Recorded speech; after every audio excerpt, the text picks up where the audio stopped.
Hello, my dear sleepy listener. Welcome to Sleepy Crown, where history's quiet tales gently carry you into dreamland. Tonight, we embark on a peaceful journey through the life of William III of Orange, the Dutch stadtholder who became King of England and forever transformed the balance between monarchy and parliament during one of Europe's most turbulent centuries.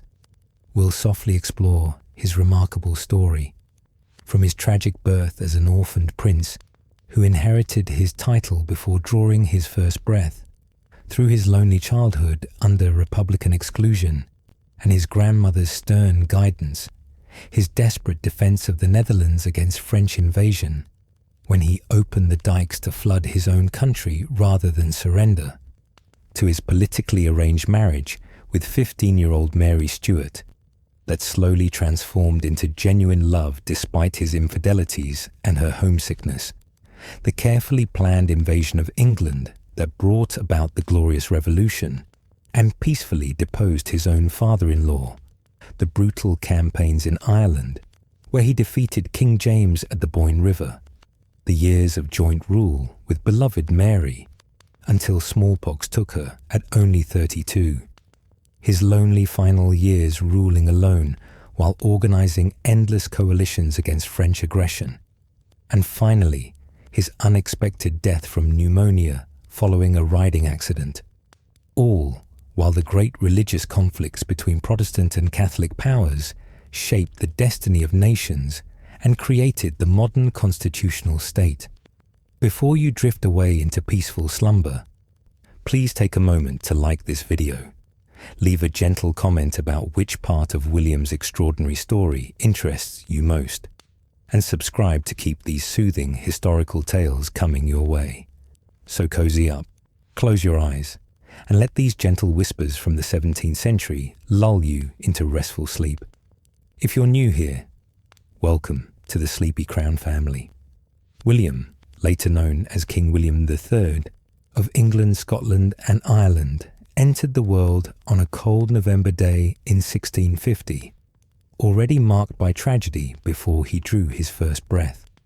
In the grand halls of the Binnenhof Palace in The Hague, capital of the Dutch Republic, his mother, Mary Stuart, laboured through the long night to bring forth her first and only child. Outside the palace walls, a grey autumn rain fell on the cobblestone streets, and the United Provinces of the Netherlands stood at a political crossroads, their great families locked in bitter rivalry over the very nature of their government. 8 days earlier, on the 6th of November, William's father, William II, Prince of Orange and Stadtholder of Holland, had succumbed to smallpox at the young age of 24. The disease had struck him down with terrible swiftness, his robust health deteriorating over mere days until fever and the characteristic pustules overwhelmed his body. The elder William had been planning great things, attempting to consolidate power for the House of Orange, perhaps even contemplating a coup against the Republican faction that constrained his authority. But death cares nothing for ambition, and smallpox proved no respecter of princes. His passing created a political vacuum that would shape his unborn son's entire childhood and fundamentally alter the balance of power in the Dutch Republic. The House of Orange, which had led the Netherlands' fight for independence from Spain and provided generations of military and political leadership, suddenly found itself without an adult male heir. Only an infant in the womb remained to carry on the dynasty's legacy. When baby William was born on November 14th, or the 4th according to the old Julian calendar still used in England, he inherited his father's title of Prince of Orange immediately and automatically. From his very first moment of life, from that first breath of cold Dutch air, he was His Highness the Prince of Orange, Count of Nassau, sovereign of the small Principality of Orange in southern France. But titles, however grand and ancient, meant little for a newborn whose father's body lay cold in another chamber of the palace. whose political future hung in the precarious balance of Dutch political machinations and competing family ambitions. The baby's very name sparked an immediate controversy that would set the tone for years of family conflict and political struggle. His mother, the Princess Mary Stuart, daughter of the executed King Charles I of England, wanted desperately to name him Charles after her beloved brother, the exiled King Charles II, who still hoped to regain his throne from Cromwell's Commonwealth. It was a sentimental choice, born of her deep and abiding connection to her Stuart heritage, her longing for her family across the North Sea, her hope that this child might somehow bridge the gap between her lost English world and her Dutch present. A son named Charles would carry something of England with him, would honour the martyred grandfather and the exiled uncle. But the infant's paternal grandmother, the formidable and iron-willed Amalia of Solms-Braunfels, would hear absolutely nothing of such English sentimentality. She insisted with characteristic determination that the boy be named William, continuing the proud and ancient tradition of the House of Orange-Nassau. The name William had been borne by William the Silent, the founder of Dutch independence, the great hero who had led the revolt against Spanish tyranny.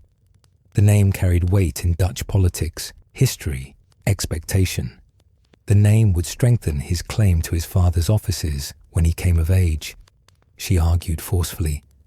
The name would remind the Dutch people of their Orange heritage, of the family that had spilled its blood for their freedom.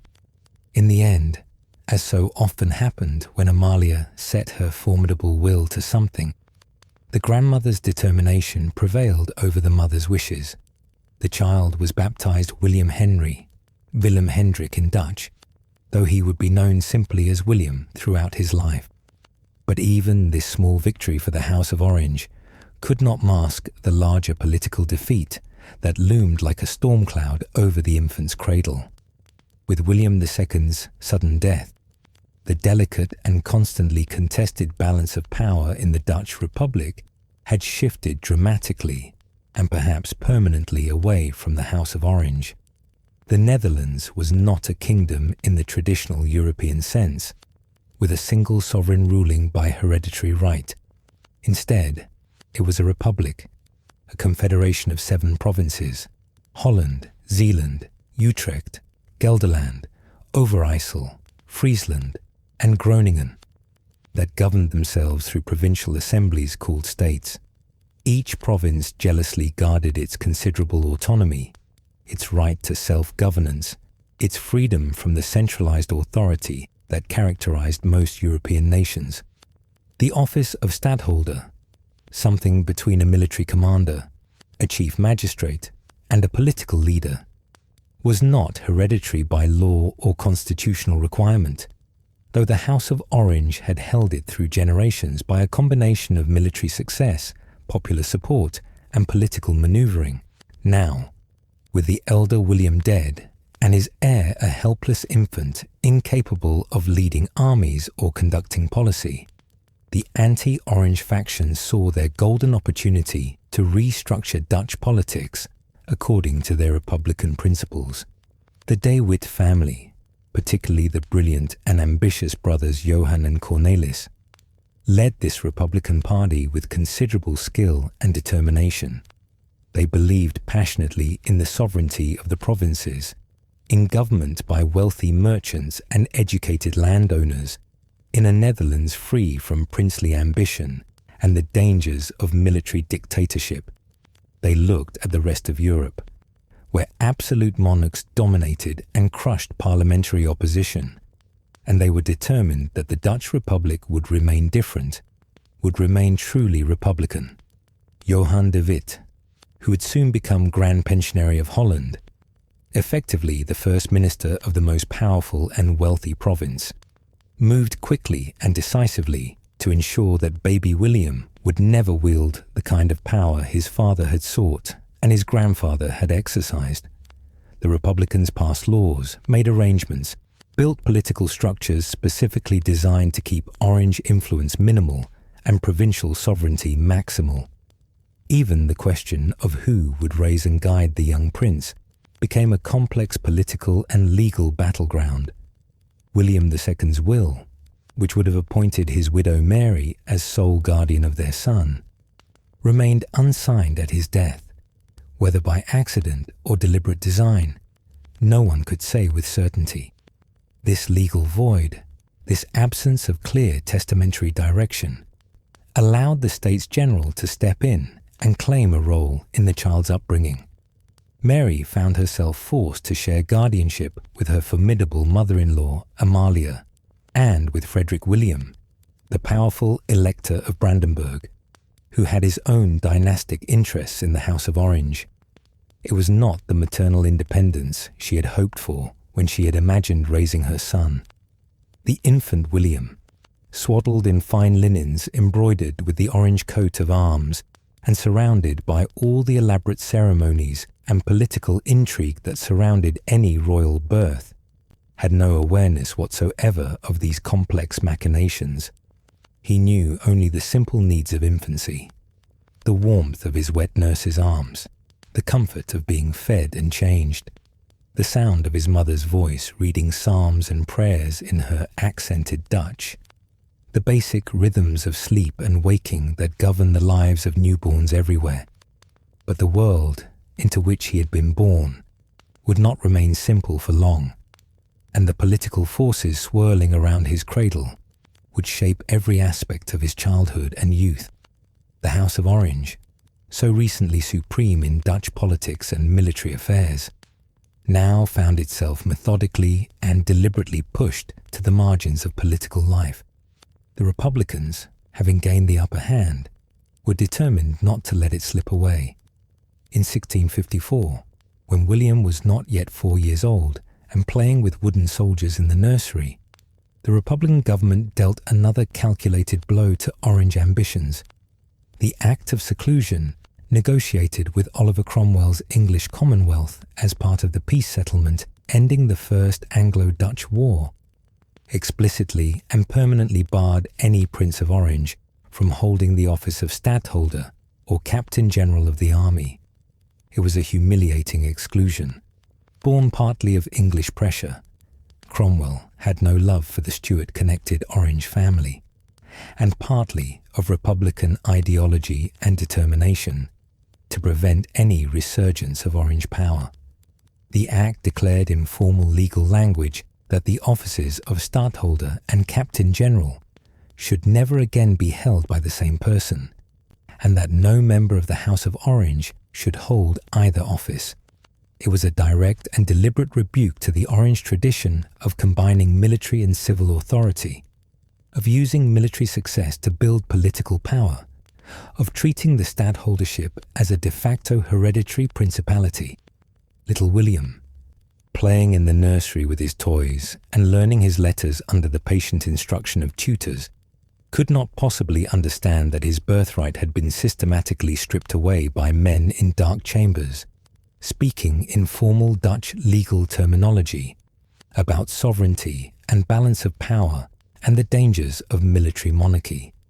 He could not know that he had been made deliberately powerless in his own land, excluded by law from the very offices his ancestors had held with such pride and distinction. But as he grew older, as his understanding developed and his tutors explained the political realities, he would come to understand these injustices all too well, and they would fuel an iron determination, a steely resolve that would one day restore his family's fortunes beyond even his ambitious grandmother's most optimistic dreams. For now, though, in these early years of the 1650s, he was simply a small boy, alone in many profound ways despite the servants and tutors and courtiers that constantly surrounded him. His mother Mary, the Princess Royal of England, loved him deeply and intensely, but she was often melancholic, sunk in the sadness of her widowhood and missing her family across the North Sea with an ache that never entirely healed. She had married into the House of Orange at 17, at her brother Charles's urging, a political alliance meant to strengthen ties between the Stuarts and the Dutch Republic. She had found happiness with William II during their brief marriage, had been planning a future as a stadtholder's wife, perhaps eventually a queen if Charles could be restored to his throne. Now she found herself widowed at 20 in a foreign land. Her son's future uncertain and constrained by Republican hostility, her own position dependent entirely on the whims of Dutch politicians who barely tolerated her English presence and Stuart connections. She wrote long, sad letters to Charles in his continental exile, expressing her loneliness and anxiety for her son. Charles, busy with plots to regain his throne and with very little money or power to spare, could offer only sympathy and empty promises of future support. The boy William was a frail child from the beginning, small for his age, with a hunched back that would mark him throughout his life, and a weak constitution that seemed to catch every illness that passed through The Hague. He suffered from asthma that would plague him all his life, leaving him breathless and exhausted after even minor physical exertion, coughing through long nights while his worried mother and nurses attended him. His physical appearance would never be impressive. He would grow to be a short man, only 5 feet 6 inches tall at full growth, with a hooked nose that dominated his thin face, poor posture from his spinal curvature, and a generally unprepossessing aspect that would never win admiration in an age that valued physical beauty and martial appearance in its leaders. But what he lacked so conspicuously in physical stature and strength, he would more than compensate for in willpower and determination. Even as a small child, his tutors noted his remarkable ability to concentrate, to work on his lessons for hours without complaint, to master difficult material through sheer persistent effort. He possessed an inner fire, an intensity of focus that seemed almost unnatural in so young a child.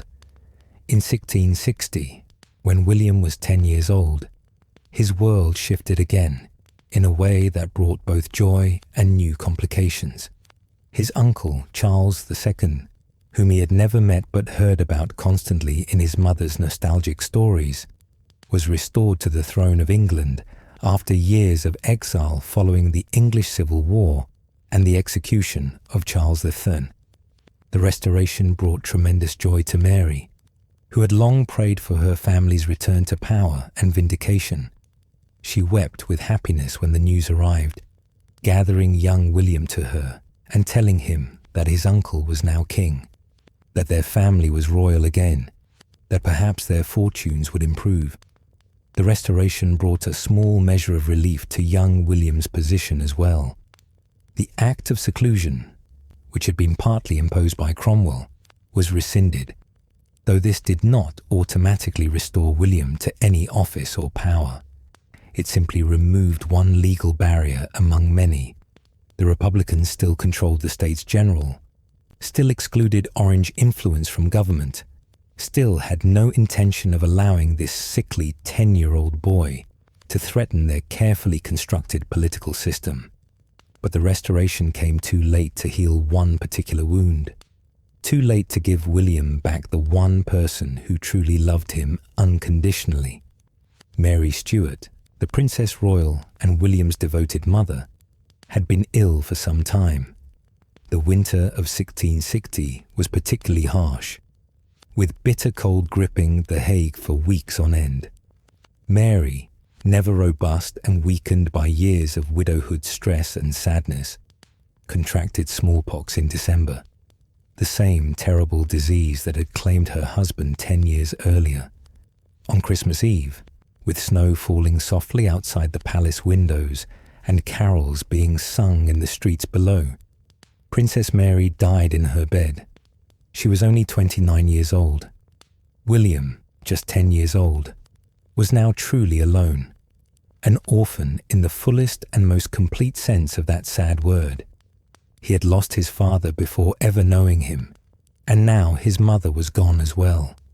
He was left to the care of his severe grandmother Amalia and the political machinations of men who saw him primarily as a potential threat to be controlled, rather than a child to be nurtured. The double tragedy of his parents' deaths from smallpox, a disease that would haunt him throughout his life and eventually kill his beloved wife as well, left deep psychological scars on young William. He became even more withdrawn, more serious, more focused on duty and preparation, rather than childhood pleasures. His tutors reported that he rarely smiled, never complained, accepted discipline without protest, and worked at his studies with an intensity that seemed driven by something beyond mere obedience. His grandmother Amalia took full and complete charge of his upbringing, determined with characteristic orange stubbornness to prepare him for a destiny she could only hope would someday be his. She could not give him political power. That was beyond her reach, blocked by Republican control of government. But she could and would ensure he received the finest education available in Europe, an education that would prepare him to seize power if opportunity ever presented itself. The young prince was sent to study at the University of Leiden, one of the most prestigious and intellectually rigorous institutions in Europe. Founded during the Dutch revolt against Spain, Leiden had become a center of learning that attracted scholars from across the continent.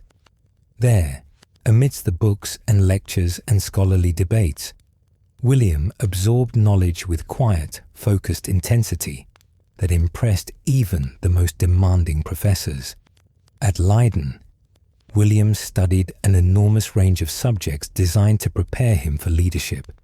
He mastered politics and political theory, learning about different forms of government, the nature of sovereignty, the relationship between rulers and ruled. He studied history intensively, particularly military history, learning from the campaigns of Caesar, Alexander, and more recent generals. He studied philosophy, theology, mathematics, and the natural sciences. He learned warfare systematically, strategy, tactics, fortification, logistics, the management of armies. Most practically, he became fluent in multiple languages, recognizing that a European leader needed to communicate across linguistic boundaries. He mastered Dutch, of course, speaking it without accent despite his English mother's influence. He became fluent in French, the diplomatic language of Europe and the tongue of his future great enemy Louis XIV. He learned English from tutors and through correspondence with his Stuart relatives. He studied German and Spanish as well, understanding that a stadtholder of the Netherlands needed to negotiate with the Holy Roman Empire and might someday need to manage Spanish territories. But more than facts and languages and military theory, he learned patience during these years at Leiden. He learned to bide his time, to mask his emotions behind a carefully controlled exterior, to present a calm face to the world, while calculations and determinations turned behind his watchful, penetrating eyes. His tutors noted his remarkable self-control, his ability to work long hours without complaint, his preference for solitude and study over the frivolous entertainments that attracted most young nobles. He seemed old beyond his years, prematurely serious, focused on preparing for a future that might never come. The boy also absorbed deeply and completely the principles of Calvinism, the strict Protestant faith that dominated the Dutch Republic and shaped its entire culture and worldview. From his earliest years, William was taught that he was part of God's providential plan, that his suffering and exclusion had divine purpose, that duty to faith and country transcended all personal comfort or happiness.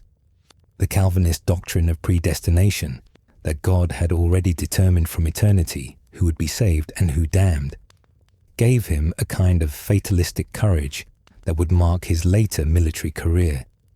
If he was meant to triumph, he would.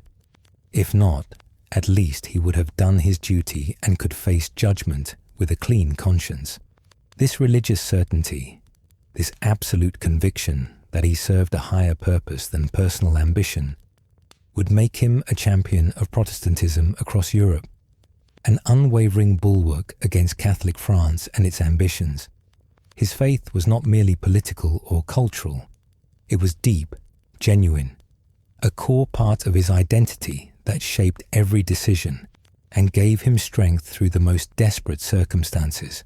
Through these formative years of the 1660s, as William grew from childhood into adolescence and then young manhood, he watched from the political margins as Johan de Witt's Republican government flourished and the Dutch Republic prospered. The Grand Pensionary proved himself an able administrator, maintaining Dutch prosperity through careful diplomacy and brilliant economic policy. The Netherlands, despite being tiny in territory compared to France or Spain or even England, had become one of the wealthiest nations in Europe through maritime commerce, financial innovation, and the sheer industriousness of its people. Amsterdam's banks and merchants controlled trade routes spanning the entire globe, from the spice islands of the East Indies to the sugar plantations of Brazil, from the fur trade of New Amsterdam to the slave commerce of West Africa. Dutch ships carried more cargo than any other nation. Dutch banking houses financed governments and trading ventures across Europe. Dutch painters created masterpieces that hang in museums today. It was the Dutch Golden Age, a time when the small republic punched far above its weight in European affairs. But William, growing quietly in the background of this prosperity and success, never forgot who he was or what had been taken from him. Prince of Orange, son and grandson of stadtholders, heir to a military and political tradition that stretched back through generations to William the Silent himself, the founder of Dutch independence. The Republicans might exclude him from power, might pass laws preventing his advancement, might control the government and military, but they could not erase his lineage or his sense of destiny. They could not take away his name, his bloodline, or the loyalty that many Dutch people still felt toward the House of Orange. He waited, watched, studied, and prepared himself with a patience that would have seemed impossible in someone so young. His time would come. He was certain of it, with the conviction that only Calvinist faith in providence could provide. The Republicans had power now, but political situations could change, crises could emerge, and when they did, the Dutch people might remember that for generations they had turned to the House of Orange in moments of greatest danger. In the meantime, he cultivated what relationships he could with the wider European world.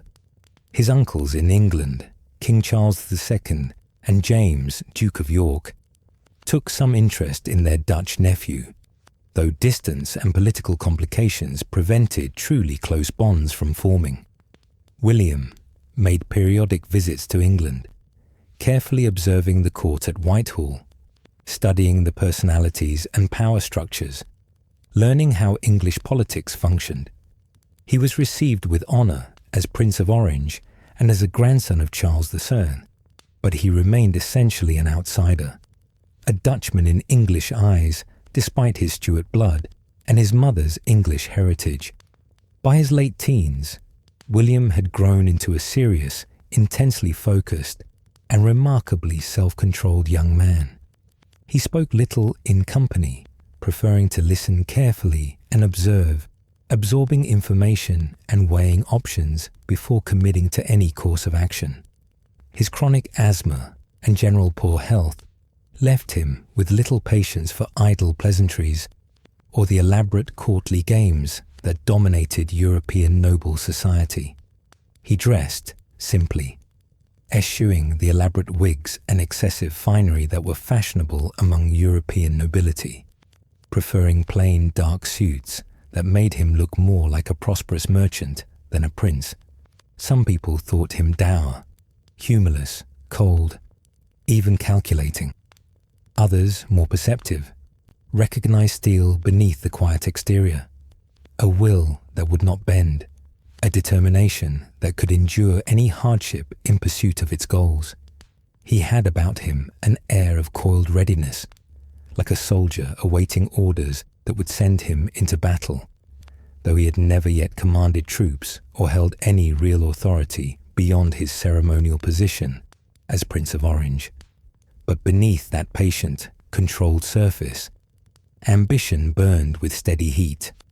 William had not forgotten his exclusion, had not forgiven the Republicans for stripping away his heritage, had not accepted that he would spend his life as a powerless figurehead. He remained outwardly correct and respectful in his relations with De Witt's government, playing the role of ceremonial prince with appropriate dignity, and never openly challenging Republican authority.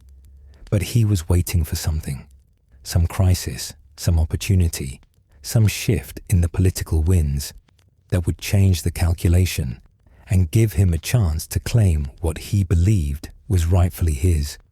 He did not have to wait much longer. The year 1672 would prove to be the crucible that forged William's destiny and nearly destroyed the Dutch Republic in the process. It would be remembered forever in Dutch history as the rampjaar, the disaster year, when foreign armies invaded from multiple directions simultaneously, when 3 provinces fell to enemy occupation within weeks, when the very existence of the United Provinces hung by the thinnest of threads over an abyss of conquest and subjugation. And from that desperate disaster, from that moment of supreme national peril, young William would emerge not as a powerless excluded prince, but as the saviour of his nation, the symbol of Dutch resistance, and the implacable lifelong enemy of the most powerful monarch in all of Europe. But before we arrive at that fateful and transformative year, let us pause and let the quiet of William's youth wash over you like a gentle tide. Imagine the lonely boy in the palace rooms of The Hague, studying by flickering candlelight late into the night, while rain patters against diamond-paned windows, gazing out at the canals reflecting lamplight, wondering when his chance would come and whether it would come at all. Feel the weight of expectation on his slight, hunched shoulders, the constant pressure of a name and title that carried no actual power or authority. Rest in the stillness of those long, waiting years, the calm before the terrible storm that would transform both William and his world forever, forging him through fire and desperate struggle into one of Europe's most significant rulers. The year 1672 dawned cold and ominous over the Low Countries, the winter lingering late into spring with unusual persistence. William, now 21 years old, stood at a curious and frustrating position in Dutch society, old enough to be fully aware of the terrible dangers facing his nation, but still completely excluded from any real power to address those looming threats. The Republican government of Johan de Witt had served the Netherlands with considerable skill for 2 decades, bringing prosperity and relative peace. But now, the entire international situation had deteriorated with alarming and accelerating speed. Louis XIV, the Sun King of France, had been steadily consolidating power and methodically building the most formidable military machine Europe had witnessed since the legions of Imperial Rome. His ambitions for French dominance stretched across the entire continent, and the wealthy, Protestant, Republican Dutch Republic, with its commercial success and its refusal to bow to French pressure, stood as an infuriating obstacle to his grand vision of French hegemony. In Louis's mind, shaped by absolutist political theory and Catholic certainty, the Dutch were heretical Protestants and upstart merchants who had grown far too prosperous, too proud, too independent. They needed to be humbled, brought to heel, made to acknowledge French superiority and submit to French interests. But Louis, for all his power and resources, did not plan to face the formidable Dutch navy and the challenging geography of the Low Countries entirely alone. Through careful diplomacy, generous subsidies from the enormous French treasury, and exploitation of existing rivalries, he had constructed a powerful coalition specifically designed to crush the Dutch Republic. England, under Charles II, William's own uncle, had been secretly bought with French gold through the clandestine Treaty of Dover. The king, whom the Dutch had helped restore to his throne, who owed them gratitude, now prepared to attack them for French money. The bishops of Münster and Cologne, powerful German ecclesiastical principalities with their own grievances against Dutch commercial success, also joined the alliance eagerly. The Dutch Republic faced a nightmare scenario. Enemies on all sides, a massive coalition of Catholic powers bent on their complete destruction. The danger had been clearly visible for months, growing more acute and undeniable as diplomatic channels closed one after another and armies mobilized across Europe's frontiers. Yet the Republican government, wedded absolutely to its political principles and deeply distrustful of military power that might threaten civilian control, moved with agonizing slowness to prepare adequate defenses. De Witt, brilliant in peacetime administration and commercial diplomacy, proved far less adept at understanding and preparing for the brutal necessities of large-scale warfare. He hesitated to expand the army significantly, worried constantly about the enormous cost, and even more concerned about empowering military officers who might challenge civilian Republican authority. In December 1671, as winter settled over The Hague and the first snows dusted the streets and canals, pressure began mounting relentlessly for William to be given military command. The young prince had been appointed to the Council of State the previous year, a ceremonial position with no real power, but many Dutch citizens now argued passionately that the traditional leader of the House of Orange should lead the army in this time of mortal national crisis. It was what his ancestors had done after all. William the Silent had led the revolt against Spain. His father had commanded armies. The Orange name carried military tradition and popular loyalty. But De Witt and his Republican allies resisted fiercely, fearing with considerable justification that military emergency might become the political lever to restore Orange power permanently. They remembered how military commanders throughout history had used war to seize political control, how Caesar had crossed the Rubicon, how Cromwell had dismissed Parliament. The last thing they wanted was to hand military authority to a young man, with every reason to resent Republican exclusion and every incentive to use military success to overturn their political system. Finally, in February 1672, after weeks of tense negotiation and political maneuvering, a compromise was painfully reached that satisfied no one entirely. William was appointed Captain General of the Dutch Army for a single campaign season.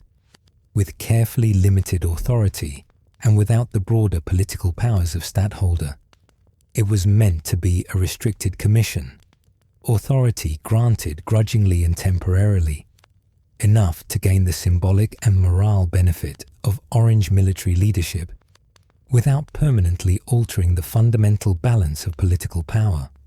The Republicans calculated carefully that they could reap the advantages while maintaining ultimate control. They did not foresee, could not have predicted, how quickly and completely circumstances would render all their careful calculations utterly irrelevant. They had no idea that within months their entire political system would collapse, that William would hold supreme power, and that the proud Republican experiment would effectively end in blood and popular fury. In March, England formally declared war on the Dutch Republic, launching what became known as the Third Anglo-Dutch War.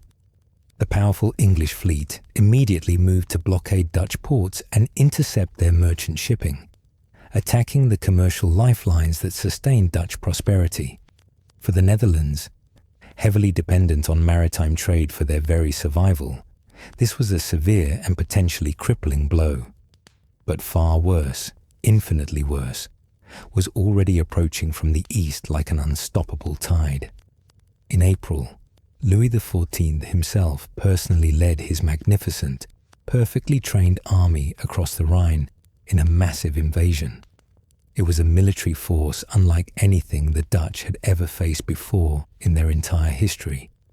Over 120,000 professional soldiers, brilliantly trained through years of preparation, superbly equipped with the finest weapons French foundries and arsenals could produce, led by the greatest generals in Europe, including the legendary Turenne and the brilliant Condé. They swept forward into Dutch territory like an unstoppable steel wave, brushing aside the thin, inadequately prepared Dutch border defences with contemptuous ease, hardly slowing their advance as fortresses surrendered and towns opened their gates. The Dutch field army, poorly prepared despite months of warning, badly outnumbered by more than 3-1, and led by commanders who had never faced anything like this French military machine, fell back in increasing disorder and growing panic. Province after province collapsed as the French juggernaut advanced with frightening speed. Gelderland fell almost immediately, its fortresses surrendering after token resistance. Utrecht followed within days, the French army simply bypassing strongpoints and racing forward to capture territory. By early June, barely 8 weeks after crossing the Rhine, the French army stood less than 20 miles from Amsterdam itself, the beating commercial heart of the Dutch Republic and the centre of Republican government. The sheer speed of the collapse stunned everyone, including Louis XIV himself, who had expected more substantial resistance and a longer campaign. The mighty Dutch Republic, which had fought Spain for 80 years and established itself as a major European power, seemed to be disintegrating in mere weeks of warfare. Panic swept through the remaining free provinces. Refugees flooded the roads, carrying what possessions they could, fleeing the advancing French. Rumours spread wildly. The French were massacring Protestants, burning cities, enslaving the population. Most of these stories were false or wildly exaggerated, but terror does not wait for accurate information. William, thrust suddenly into military command without adequate forces, preparation, or experienced subordinate commanders, did absolutely everything within his limited power. He demonstrated remarkable personal courage on the battlefield, riding among his outnumbered and demoralized soldiers, trying desperately to rally them even as the tactical situation deteriorated by the hour. He showed himself constantly to the troops, sharing their dangers and hardships, trying to inspire them through personal example, since he lacked the resources to offer them real hope of victory. But courage alone, however admirable, could not stop the overwhelming French military superiority. The mathematical reality was brutal and simple. 22,000 poorly trained Dutch troops could not defeat 120,000 veteran French soldiers. By mid-June, 3 of the 7 provinces were fully under enemy occupation. The Dutch field army had been pushed back into Holland itself, and the French advance patrols could see the spires of Amsterdam from their forward positions. The Republic faced not just military defeat, but complete annihilation as an independent state. Louis XIV, confident that victory was essentially achieved, began dictating terms that would have reduced the Netherlands to a French puppet state. Massive territorial concessions, including the entire province of Zeeland, ruinous financial reparations that would have bankrupted the country for generations, forced changes to the government to ensure French influence, and freedom for Catholics to worship openly and hold any office despite Protestant objections. The terms were deliberately designed to be utterly humiliating, to break Dutch pride along with their power, to reduce the upstart Protestant Republic, to submissive acceptance of Catholic French overlordship, and many in the Republican government, including some of de Witt's closest allies and advisors, began speaking seriously of acceptance. What choice did they have after all? The war seemed completely lost, the army shattered, the provinces falling one after another. Perhaps submission on harsh terms was better than complete destruction. But William, facing defeat and national extinction at 21 years old, absolutely refused to despair or even consider surrender. In him burned something the Republicans had not fully appreciated, an absolute unyielding determination that would accept literally any sacrifice rather than submit to French tyranny. He had spent his entire childhood excluded from power by the Republicans, watching them govern while he waited powerlessly. But now, when the crisis came, he would not let the nation fall. Not while he still lived and breathed. On June 8th, with French cavalry patrols already visible from Amsterdam's defensive walls, and the city seemingly doomed to fall within days or weeks at most, William made a desperate, radical decision that would save the Republic but devastate the land. If the French could not be defeated in open battle, and they clearly could not, perhaps they could be stopped by the geography itself, by turning the land's greatest weakness into a weapon. He ordered the dikes opened and the polders deliberately flooded, drowning the precious reclaimed land that generations of Dutch had laboured painstakingly to wrest from the sea. It was an act of calculated national devastation, a strategic decision to destroy in order to save. The floodwaters, released from their centuries-old restraints and barriers, swept across the fertile farmlands, the villages and hamlets, the careful patterns of canals and fields and roads that represented generations of Dutch labour and ingenuity. Everything that lay between the French army and Amsterdam, between the invaders and the heart of the Republic, disappeared beneath spreading sheets of water. Homes were destroyed, their inhabitants fleeing with whatever they could carry. Crops standing in the fields were utterly ruined, representing not just current loss, but famine in the coming winter. Livestock drowned in their pens. The economic loss was catastrophic. Perhaps 2 or 3 years of agricultural production simply erased. But the French advance halted completely. Louis's heavy artillery and enormous supply wagons could not cross the flooded landscape. His splendid cavalry found no dry ground to charge upon, no firm footing for their expensive horses. The French army, poised for final triumphant victory and entry into Amsterdam, found its way blocked completely by the ancient enemy of the Netherlands, water. The deliberate flooding created what became known as the Dutch water line, a barrier of controlled inundation that had saved the nation once before during the 80 Years' War with Spain and would save it again now. The Dutch people, seeing their precious land deliberately sacrificed to save their freedom and independence, responded with fierce determination that replaced the initial panic. If the land must be flooded, so be it.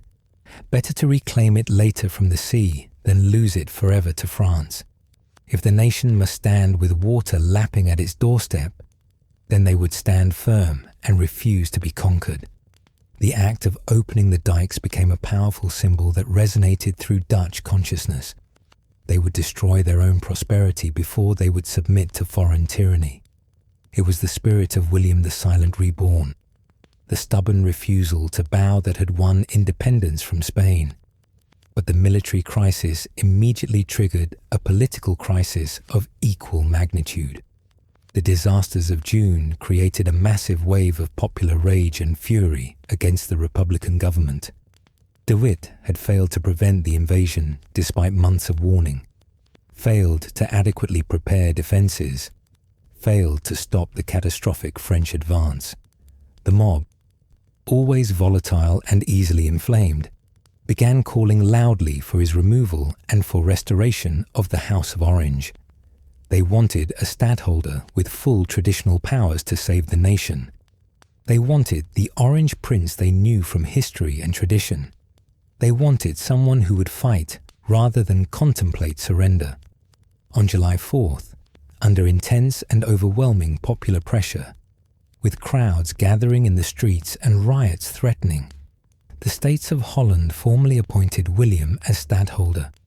5 days later, on July 9th, he took the oath of office in a solemn ceremony, accepting powers his father had held and that he himself had been denied all his life. At 21 years old, with 3 provinces occupied, enemies on all sides, and the nation's survival uncertain, William finally achieved the office for which his grandmother had prepared him since childhood. But it came in the darkest hour of greatest peril, when the task seemed utterly impossible, and failure meant not just personal defeat, but national extinction. The popular rage against the De Witts did not subside with William's elevation to power.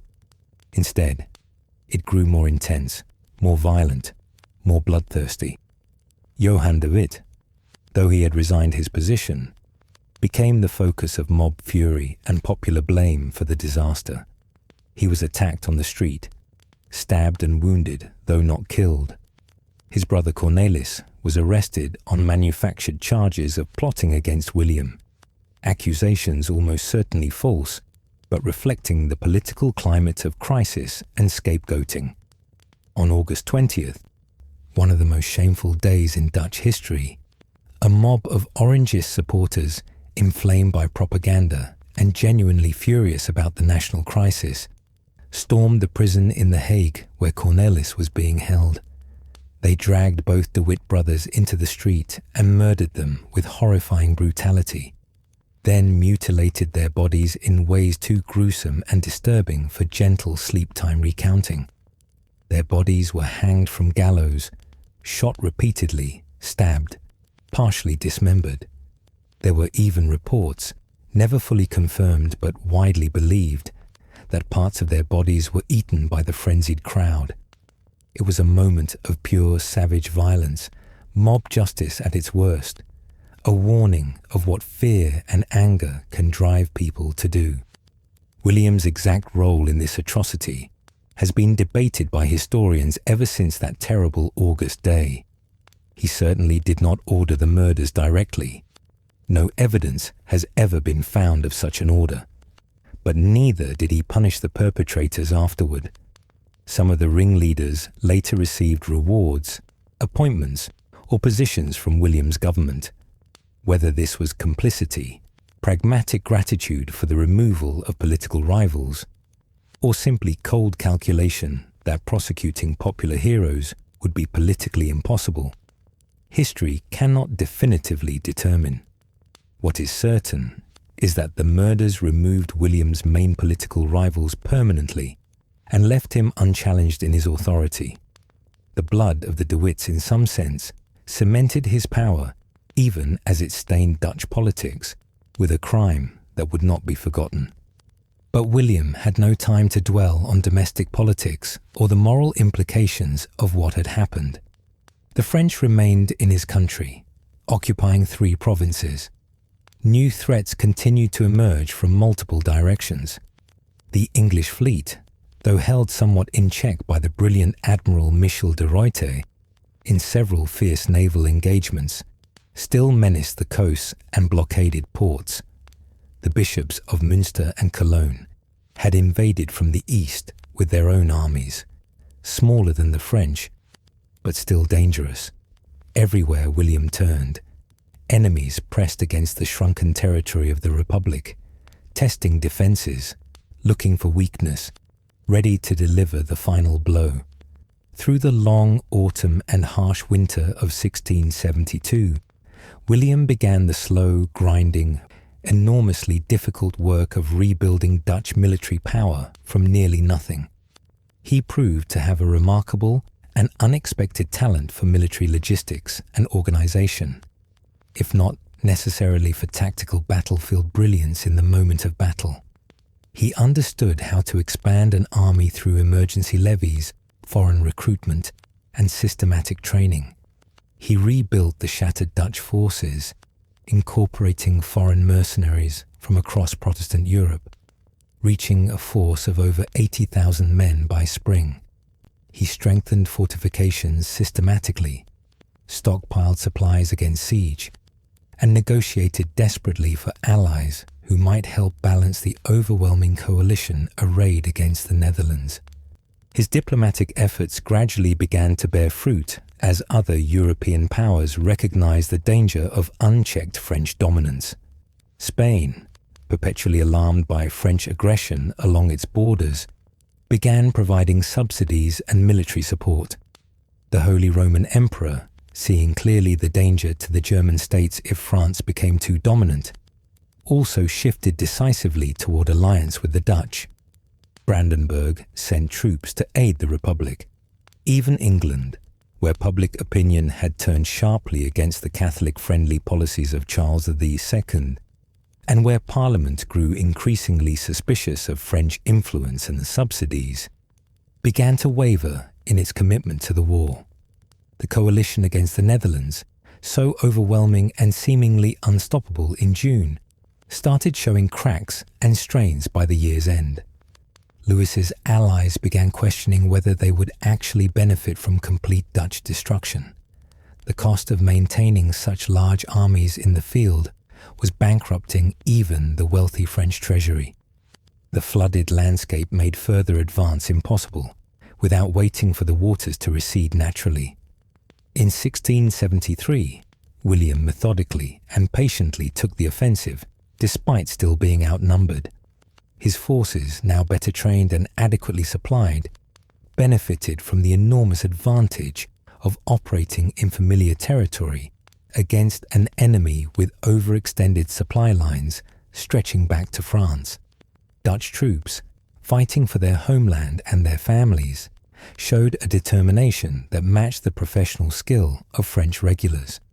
The recapture of Naarden in September was celebrated wildly as the first major town retaken from the occupiers. Dutch forces then moved aggressively into territory held by the bishops of Münster and Cologne, carrying the war into Germany itself. By November, a combined Dutch-Spanish imperial army under William's overall strategic command had cleared the eastern provinces entirely of enemy troops and carried the war beyond Dutch borders. The French army, though still undefeated in any major set-piece battle, found itself unable to make further progress or maintain its occupation. The initiative had shifted, slowly but unmistakably, from French offense to Allied counter-offensive. Louis XIV, frustrated by the stalemate, facing rising costs and domestic criticism, and recognizing that complete conquest of the Netherlands was now impossible, finally agreed reluctantly to peace negotiations. The Treaty of Westminster ended the war with England in 1674, with the Dutch making only minimal territorial and financial concessions. The land war with France and its remaining allies continued for several more years, but the existential crisis had passed. The Peace of Nijmegen finally ended the conflict in 1678, with France gaining some territory in the Spanish Netherlands, but failing completely in its goal of subjugating the Dutch Republic. The Dutch survived intact and independent, an outcome that had seemed utterly impossible during those dark days of June 1672. They had lost some border territories, paid some financial compensation, but they remained free, Protestant, and commercially dominant.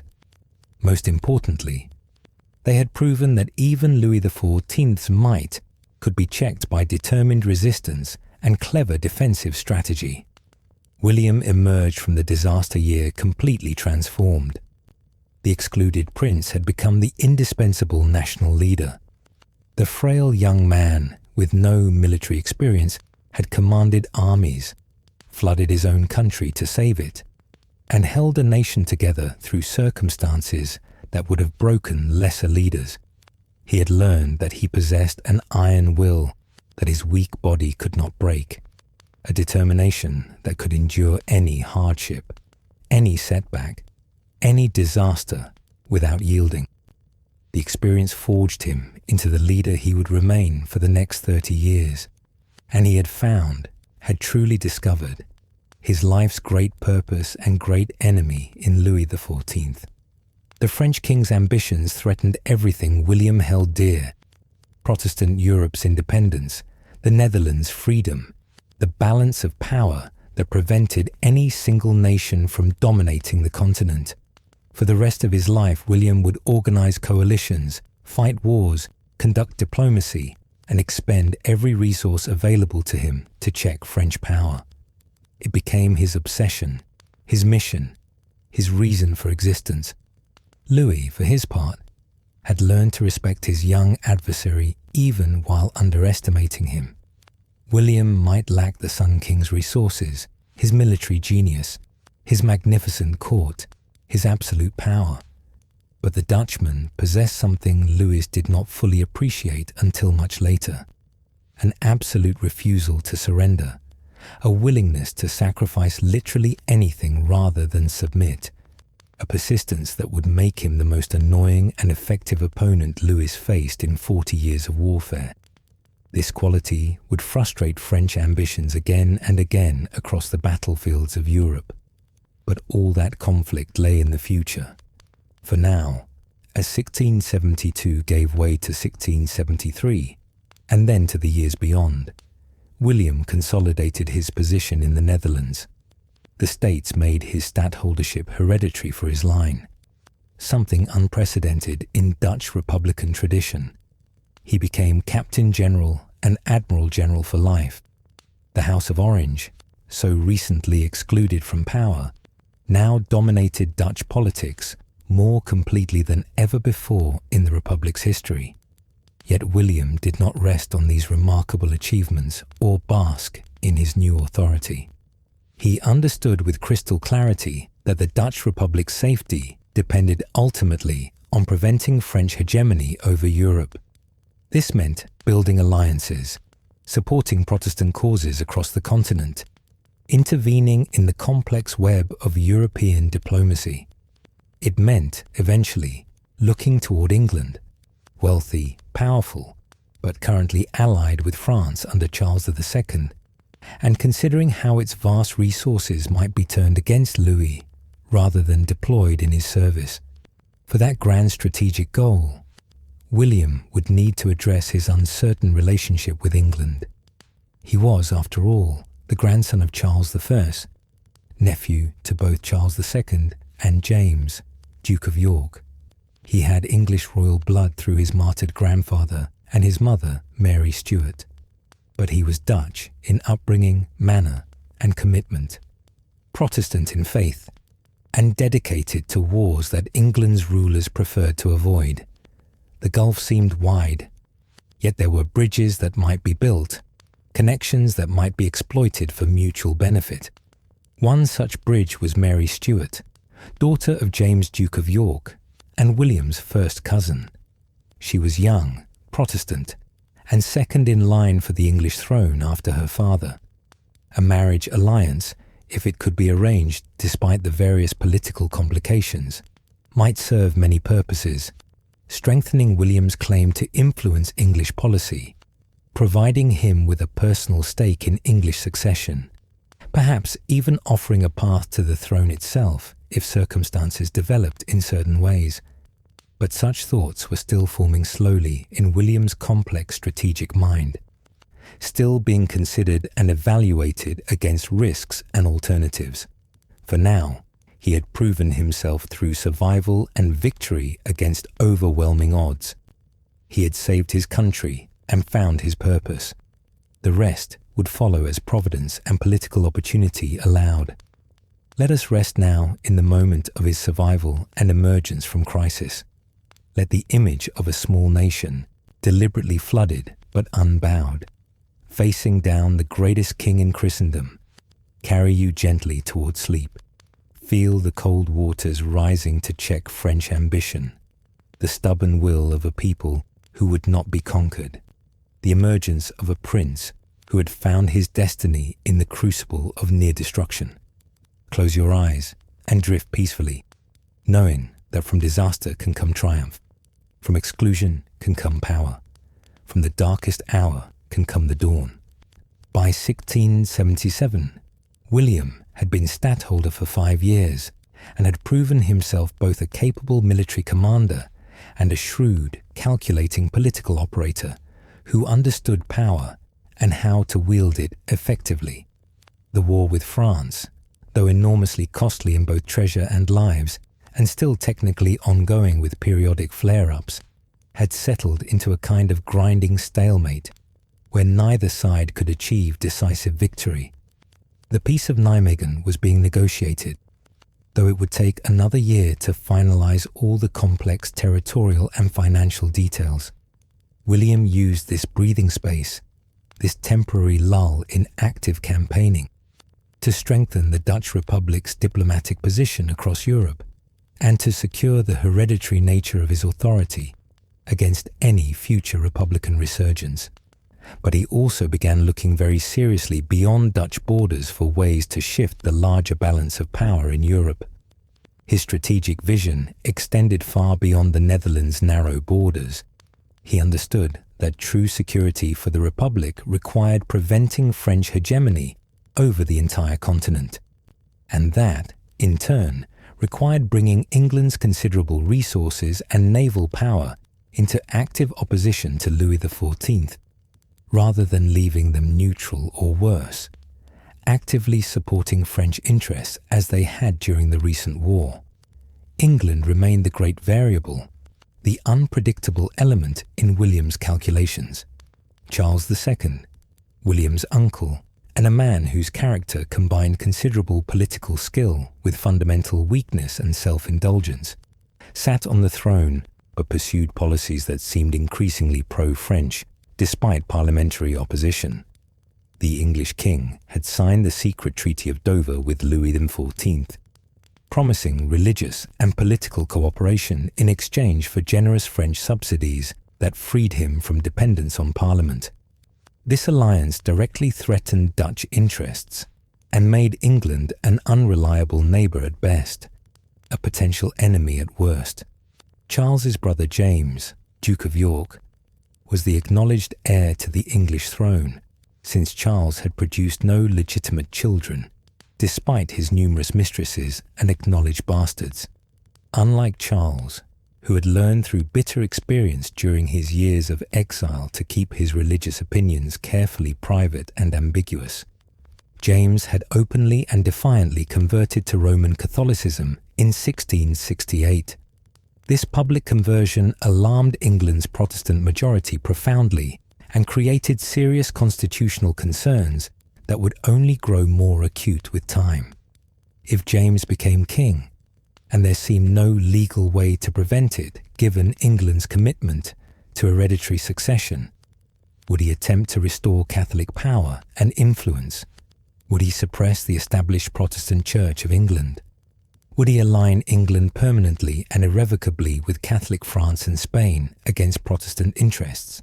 These fears and uncertainties created significant political opportunities for William, if he could only find the right lever to exploit them. If he could present himself as a Protestant champion with legitimate English royal connections, he might gain substantial influence over English policy. If he could bind himself more closely to the Stuart family through kinship and mutual interest, he might moderate James's Catholic tendencies or position himself as an alternative focus of loyalty if religious tensions grew too severe. The mechanism for achieving all these strategic goals was obvious to anyone versed in European dynastic politics. A carefully arranged marriage alliance. James had 2 daughters from his first marriage to Anne Hyde, who had died back in 1671 after years of difficult health. The elder daughter, Mary, was now 15 years old, a healthy, attractive Protestant girl who had been raised under the careful personal supervision of her uncle Charles II. Charles, though privately inclined toward religious tolerance and possibly Catholic sympathy himself, understood English politics well enough to insist absolutely on Protestant education for his nieces. James had acquiesced to this at the time, not foreseeing how his own increasingly public and aggressive Catholic conversion would later create such enormous complications and contradictions.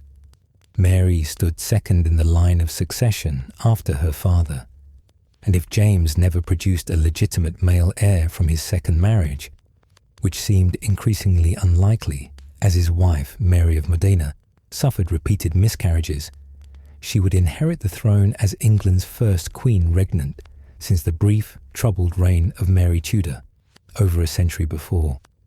The younger daughter, Anne, was 12 years old, too young for immediate marriage consideration, but potentially another valuable piece in the complex diplomatic chess game that was European dynastic politics.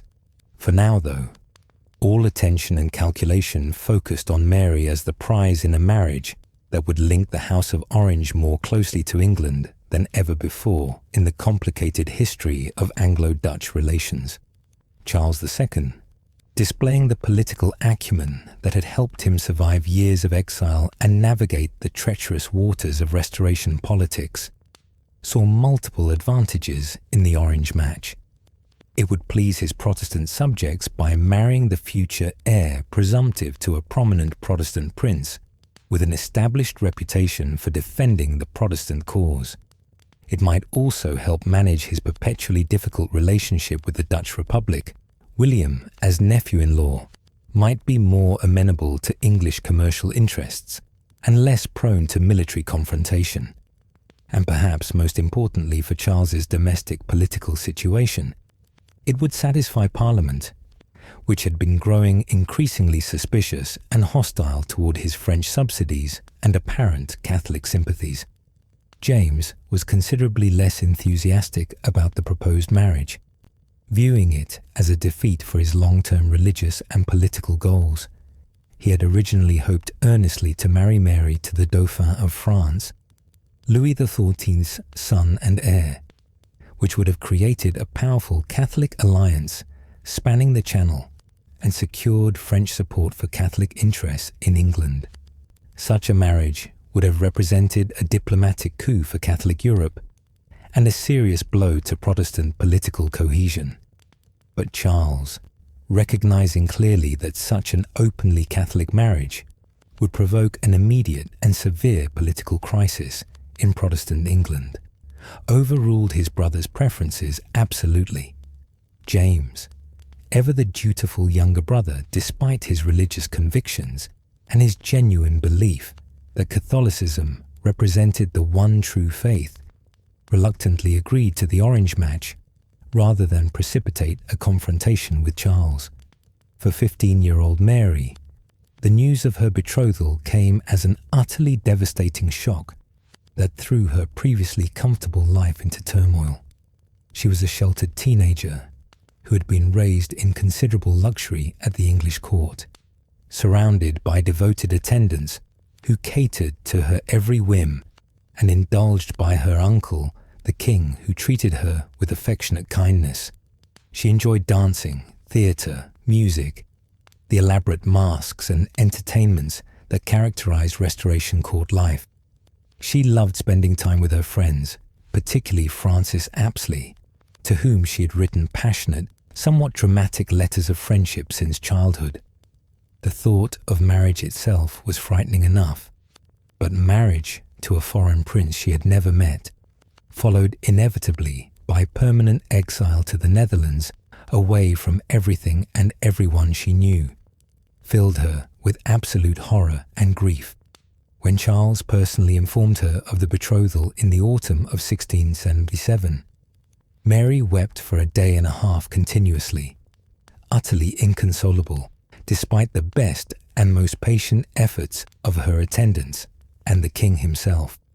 She cried until her eyes were swollen, her face blotched, her throat sore from sobbing.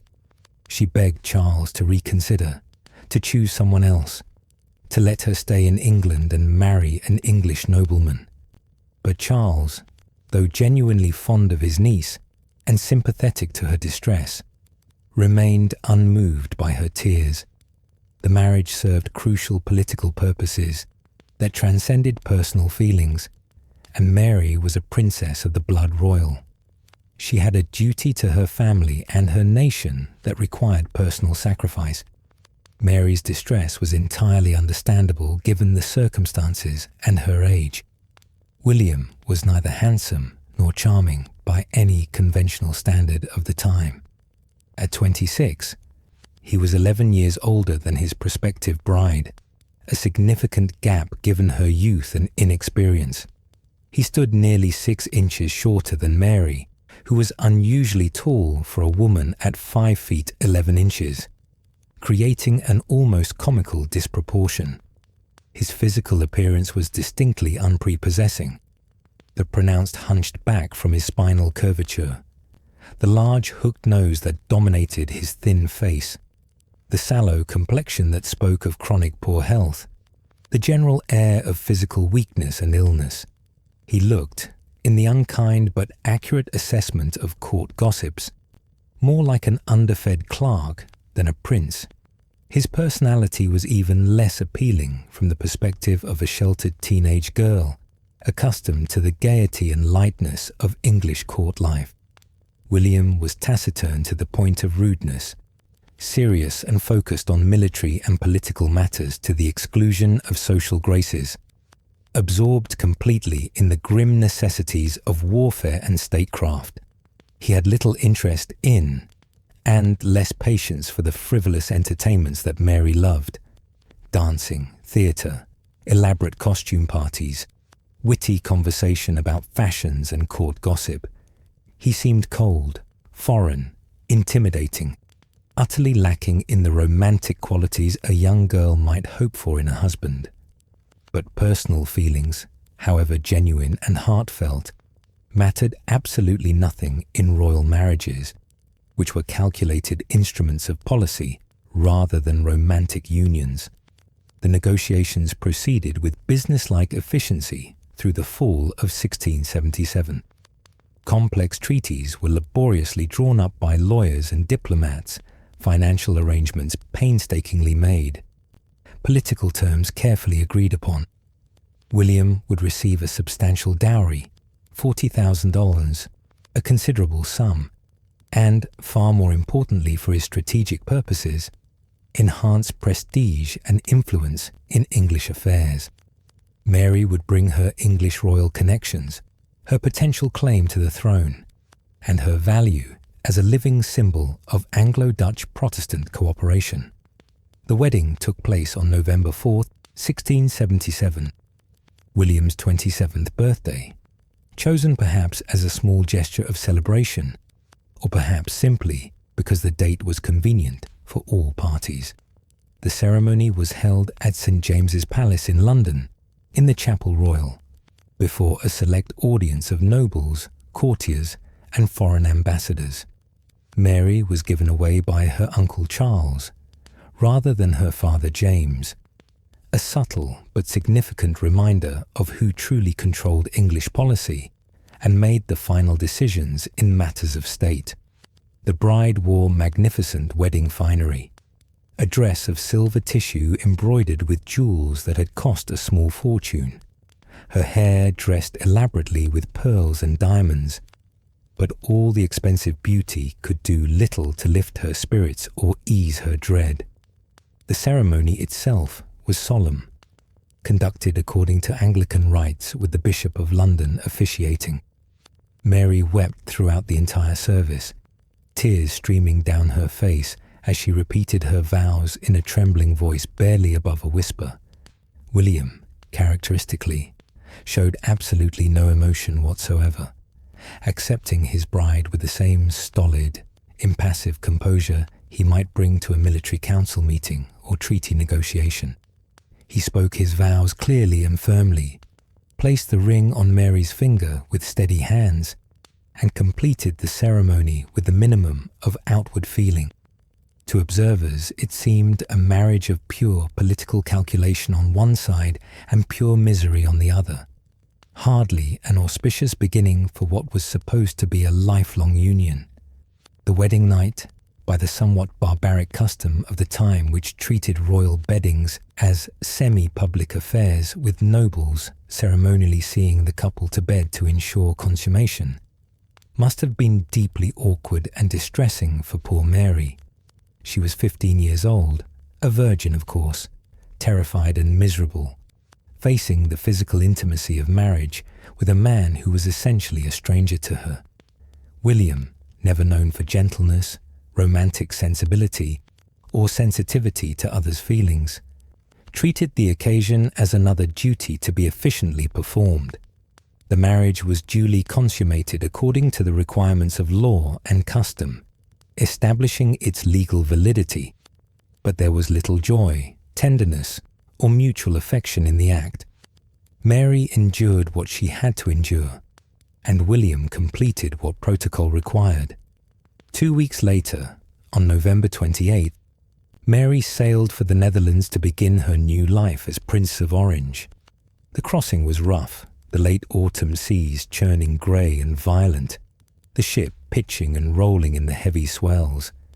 Mary was wretchedly seasick for most of the miserable journey, spending hours in her cabin retching into basins while the ship tossed, a miserable and undignified introduction to her new life.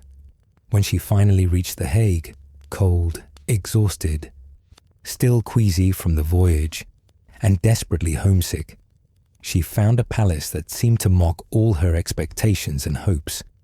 The Dutch court at The Hague was far less grand and ostentatious than what she had known in England, reflecting both Republican traditions and Calvinist suspicion of luxury and display.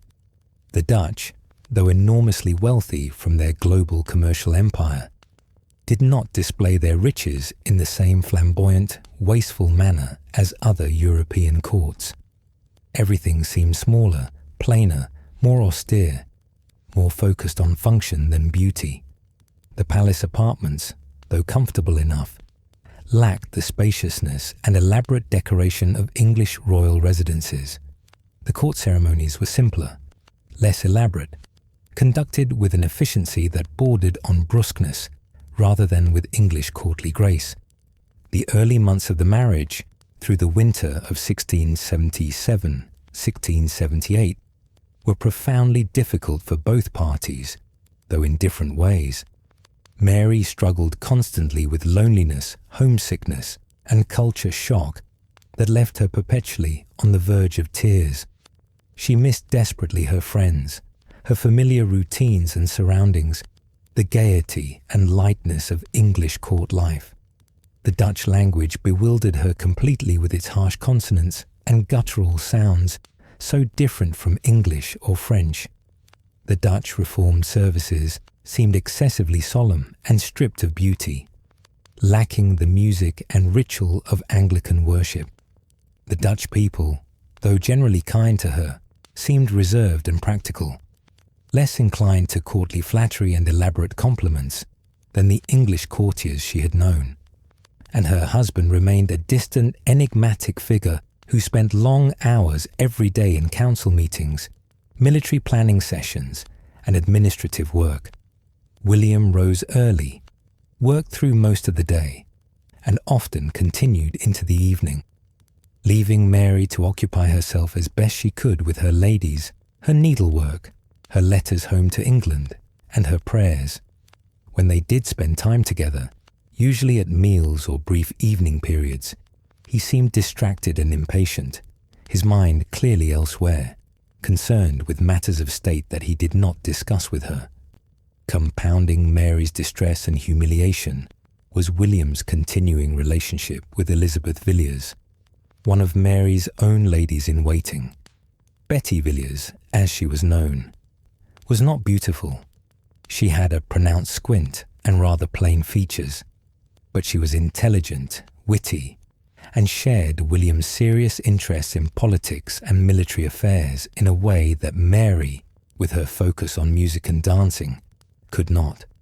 Despite being newly married, despite the fact that Mary had sacrificed everything to be his wife, William maintained his affair with Betty under Mary's nose, within her own household. This betrayal, happening so close and so obvious, humiliated and hurt Mary deeply and repeatedly. She had given up her home, her family, her friends, her entire previous life to be William's wife, and he could not even offer her basic fidelity in return. Yet Mary, raised from childhood to be a dutiful wife and guided by her sincere and deep religious faith, did not rebel openly or dramatically against her situation. She had been taught from her earliest lessons that wives must submit to their husbands, that marriage was a sacred duty regardless of personal happiness, that personal suffering could be offered to God as a form of devotion. She began the slow, patient work of learning Dutch, despite how strange it sounded to her ears, of understanding her new country and its people, of building relationships with Dutch nobles and commoners alike. Her natural warmth, genuine kindness, and obvious efforts to adapt gradually won over the Dutch people, who found her far more personally appealing and accessible than her stern, remote husband. 3 times during the early years of their marriage, Mary became pregnant, each time raising hopes for an heir who would secure the succession and strengthen the Orange-Stuart alliance. 3 times, tragically, she miscarried or delivered stillborn children, each loss more devastating than the last. The first miscarriage, while disappointing, seemed like simple bad luck. Such things happened after all. The second raised concerns about her health and ability to bear children. The third, and the pattern that seemed to be establishing itself, left Mary questioning whether God was punishing her for some sin, whether she had somehow failed in her most basic and crucial duty as a royal wife. Each loss was devastating not only emotionally, but also politically and personally. A living child would have secured the succession to both the Netherlands and potentially England, given Mary a clear purpose and recognized role beyond being merely a princess consort, perhaps even softened William's attitude toward her and brought them closer together. The repeated failures left Mary feeling worthless, unable to fulfill the one thing truly required of her, questioning her own body and God's will for her life. William, though undoubtedly disappointed by the lack of an heir, showed little outward emotion about the losses and offered Mary minimal comfort or support during her grief. Yet through all these difficulties and disappointments, through the loneliness and homesickness and marital strain, something unexpected and ultimately beautiful developed. Mary's unwavering devotion, her determination to be a good wife regardless of William's coldness and infidelity, her patience in the face of his impatience, gradually began to affect him and soften his attitude. He found himself slowly, almost imperceptibly, respecting her patience, her genuine religious piety that matched and perhaps exceeded his own, her growing competence in understanding Dutch politics, and her intuitive grasp of people's characters and motivations. She, in turn, came gradually to appreciate aspects of William's character that she had not initially valued: his dedication to their shared Protestant faith, his tremendous work ethic and sense of duty, his absolute refusal to compromise on matters of principle even at great personal cost. She began to see past his cold exterior to the lonely, driven man beneath, shaped by a tragic childhood and a life of constant struggle. Slowly, almost imperceptibly, over months and then years, mutual respect deepened into genuine affection and eventually into real love. William never became outwardly demonstrative or romantic. That simply was not in his nature, and his stern childhood and military life had trained him to suppress and hide emotion. But he came to value Mary's counsel and judgment, to rely on her opinions, to trust her completely in ways he trusted almost no one else. She became his confidant, the one person to whom he could speak honestly about his fears and doubts, the soft counterbalance to his hardness. He began ending his affair with Elizabeth Villiers, though exactly when is unclear from historical records, recognizing that his wife deserved better treatment. And Mary found in William's unwavering strength and certainty something solid she could depend upon, a rock of certainty in an uncertain world, a partner who would never waver in his commitments or betray his principles.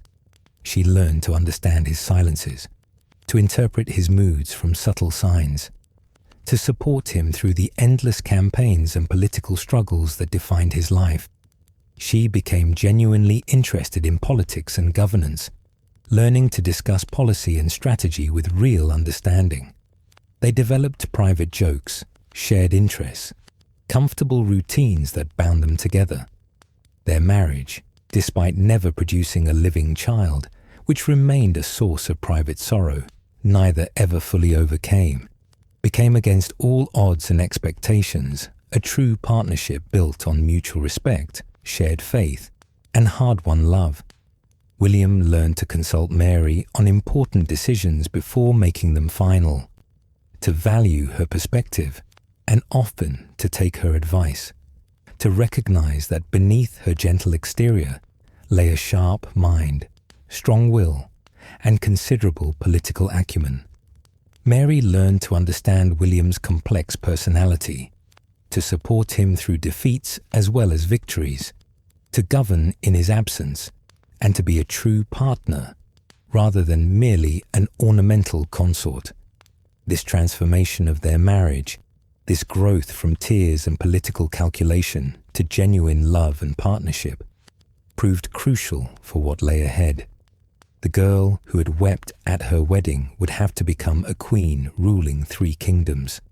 The cold political alliance forged at Charles II's command would have to bear the enormous weight of a revolution, a war, and the governance of nations. And the partnership forged through patience, compromise, suffering, and grace would have to prove strong enough to sustain them through trials that would have destroyed a lesser bond. But those trials, those tremendous challenges and opportunities lay ahead in a future neither could yet foresee.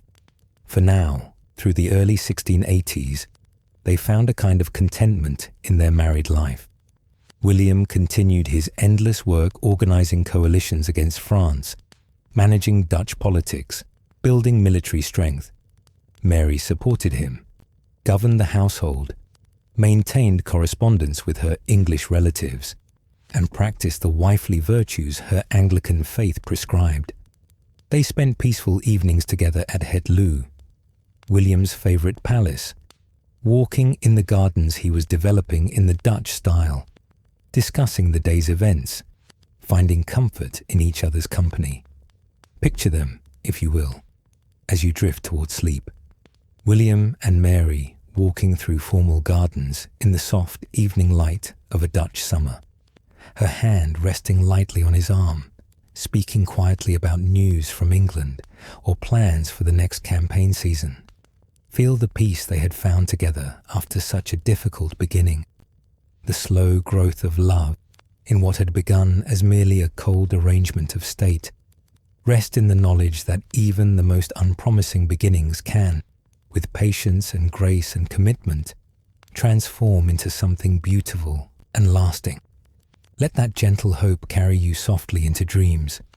While William and Mary settled into their married life in the Netherlands, carefully building their partnership and adjusting to each other through the late 1670s and early 1680s, the political situation in England grew increasingly turbulent and polarized. Charles II, never blessed with a legitimate heir despite his numerous illegitimate children scattered across England and the continent, watched his kingdom fracture along religious and political lines with growing concern, but seemingly little ability or will to heal the divisions. His brother James, still Duke of York, an undisputed heir to the throne, given the lack of any legitimate alternative, made absolutely no secret of his Catholic faith, and seemed increasingly determined to secure rights and positions for his co-religionists once he became king. This prospect terrified England's Protestant majority, who looked at Catholic France under Louis XIV's persecution of Huguenots and at Catholic Spain's Inquisition, and feared similar religious oppression if a Catholic king controlled England. In 1679, fueled by fabricated stories about a supposed popish plot to assassinate Charles and place James on the throne, the exclusion crisis erupted into the open with tremendous political force. Whig politicians, led by the Earl of Shaftesbury, and alarmed by the prospect of a Catholic succession that they saw as threatening fundamental English liberties, attempted repeatedly to pass legislation excluding James from the throne and installing a Protestant heir instead. Various alternatives were proposed and debated endlessly. Perhaps William and Mary as the closest Protestant heirs with royal blood. Perhaps Charles's eldest illegitimate son, the Duke of Monmouth, who was at least English and Protestant, if not legitimate. Perhaps some other solution that preserved Protestant succession. For 3 intense years, Parliament and King wrestled over this fundamental question of who could legitimately inherit the throne. Charles repeatedly dissolved Parliament rather than accept exclusion of his brother, demonstrating a loyalty to James that was perhaps his most consistently admirable quality. The Tory party, committed to the principle of legitimate hereditary succession and believing that resistance to a lawful king was never justified, rallied to James's defense despite misgivings about his religion. The nation divided bitterly into Whig and Tory factions, with occasional outbreaks of mob violence and constant political maneuvering. William watched these developments from the Netherlands with intense interest and careful calculation. A change in English succession that placed him and Mary on the throne, or at least made them immediate heirs, could dramatically affect his position and his lifelong mission to oppose French aggression. It would give the Dutch stadtholder enormous influence over English policy, access to English resources and naval power, the ability to bring England definitively into the anti-French coalition. But Charles II proved stubbornly and consistently loyal to his brother through all the political storms, and the Tory principle of hereditary right proved strong enough to survive even anti-Catholic hysteria. The exclusion crisis eventually failed after 3 years of bitter struggle, and James remained heir apparent. Charles II died on February 6, 1685, converting to Catholicism on his deathbed, a final gesture toward the faith he had probably secretly held for years, but wisely kept hidden during his reign. James, Duke of York, succeeded as King James II of England and James VII of Scotland. He was 51 years old, fervent and passionate in his Catholic faith, and absolutely determined to secure tolerance and equal rights for Catholics in his kingdoms, regardless of Protestant opposition or constitutional constraints. Initially, James's succession was remarkably peaceful, defying fears of immediate crisis. Most Englishmen, while wary of his religion and watching him carefully for signs of tyranny, were willing to give him a fair chance, trusting that his Protestant daughters Mary and Anne would eventually succeed him when he died. He inherited considerable advantages that might have enabled a successful reign. A well-filled treasury that Charles had carefully built up, a professional army that had been expanded and improved, broad initial support from the Anglican establishment who believed deeply in non-resistance to legitimate monarchs regardless of personal feelings. But James also possessed a fatal and ultimately destructive combination of stubbornness and insensitivity to political realities. Rather than moving cautiously and building support gradually, rather than accepting that England was a Protestant nation that would tolerate but not embrace a Catholic king, he immediately began promoting Catholic interests with such aggressive determination and tone-deaf intensity that he alienated even his natural supporters and created opposition where none need have existed. The Monmouth Rebellion erupted within months of James's accession, providing an early test that he passed but then mishandled in its aftermath. The Duke of Monmouth, Charles II's eldest and favourite illegitimate son, who was Protestant and popular, landed in southwest England in June with a small force and attempted to raise a rebellion claiming that James's reign was illegitimate. James's professional army crushed the uprising with brutal efficiency at the Battle of Sedgemoor, capturing Monmouth and executing him along with many of his followers. But then James used the rebellion as justification for maintaining and significantly expanding his standing army, keeping forces under arms in peacetime without Parliament's consent. More disturbingly, he began systematically appointing Catholic officers to command positions in this army, which directly and obviously violated the Test Acts that required all office holders to be Anglican communicants who took the sacrament according to Church of England rites. When questioned about this clear violation of law, James asserted his royal prerogative to dispense with laws as he saw fit, a claim that struck directly at parliamentary authority and the rule of law itself. Through 1686 and 1687, James's policies grew progressively more controversial and alarming. He issued declarations of indulgence, suspending the operation of laws against Catholics and Protestant dissenters, using his claimed dispensing power to effectively nullify parliamentary statutes. He dismissed Anglican fellows at Oxford colleges to replace them with Catholics, attempting to capture the universities for his faith. He appointed Catholics to the Privy Council in direct violation of law, to military commands throughout the army, to judgeships in the courts. He seemed absolutely determined to overturn the Protestant establishment through royal decree and personal authority, bypassing Parliament entirely and ruling as if England were an absolute monarchy like France. In April 1688, James reissued his Declaration of Indulgence and ordered that it be read from every Anglican pulpit in every church across England on 2 successive Sundays. This command put Anglican clergymen in an impossible position. Obeying meant implicitly accepting James's claim to dispense with parliamentary law, while refusing meant open defiance of royal authority. 7 bishops, including William Sancroft, the Archbishop of Canterbury himself, petitioned James to reconsider the order, arguing respectfully but firmly that the declaration was illegal because Parliament had not consented to it.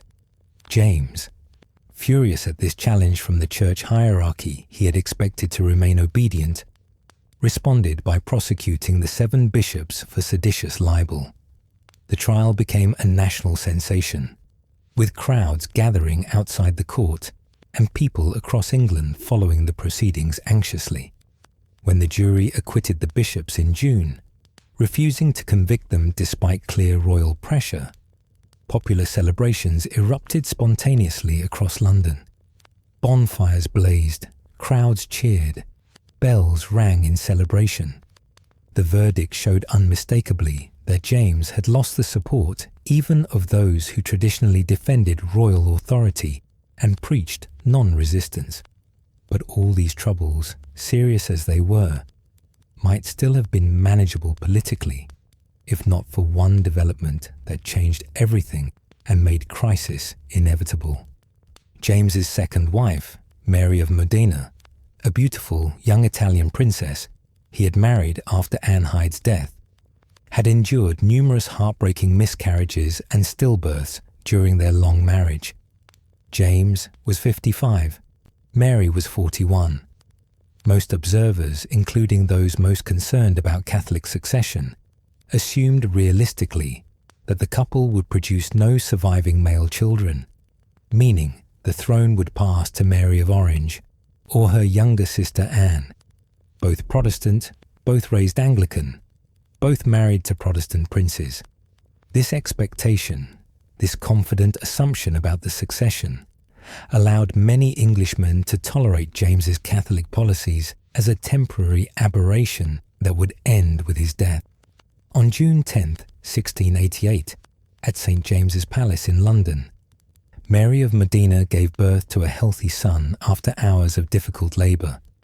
The boy was immediately baptised as a Catholic according to James's fervent wishes, christened James Francis Edward Stuart. Suddenly, shockingly, England faced not a temporary Catholic aberration ending with James's death, but a potentially permanent Catholic dynasty extending indefinitely into the future. The political calculus shifted instantly and completely. Almost immediately, rumours spread that the baby was not really the Queen's son, but an impostor, a changeling smuggled into the royal bedchamber in a warming pan, while the real child, if there had been one, was spirited away. These stories, almost certainly false and not supported by any real evidence, gained wide circulation because people desperately wanted to believe them. The alternative, accepting a Catholic succession extending generations into the future, was simply unthinkable to Protestant England. On June 30th, barely 3 weeks after the prince's birth, and while England was still reeling from the implications, 7 notable Englishmen gathered in utmost secrecy to compose what would become one of history's most consequential letters.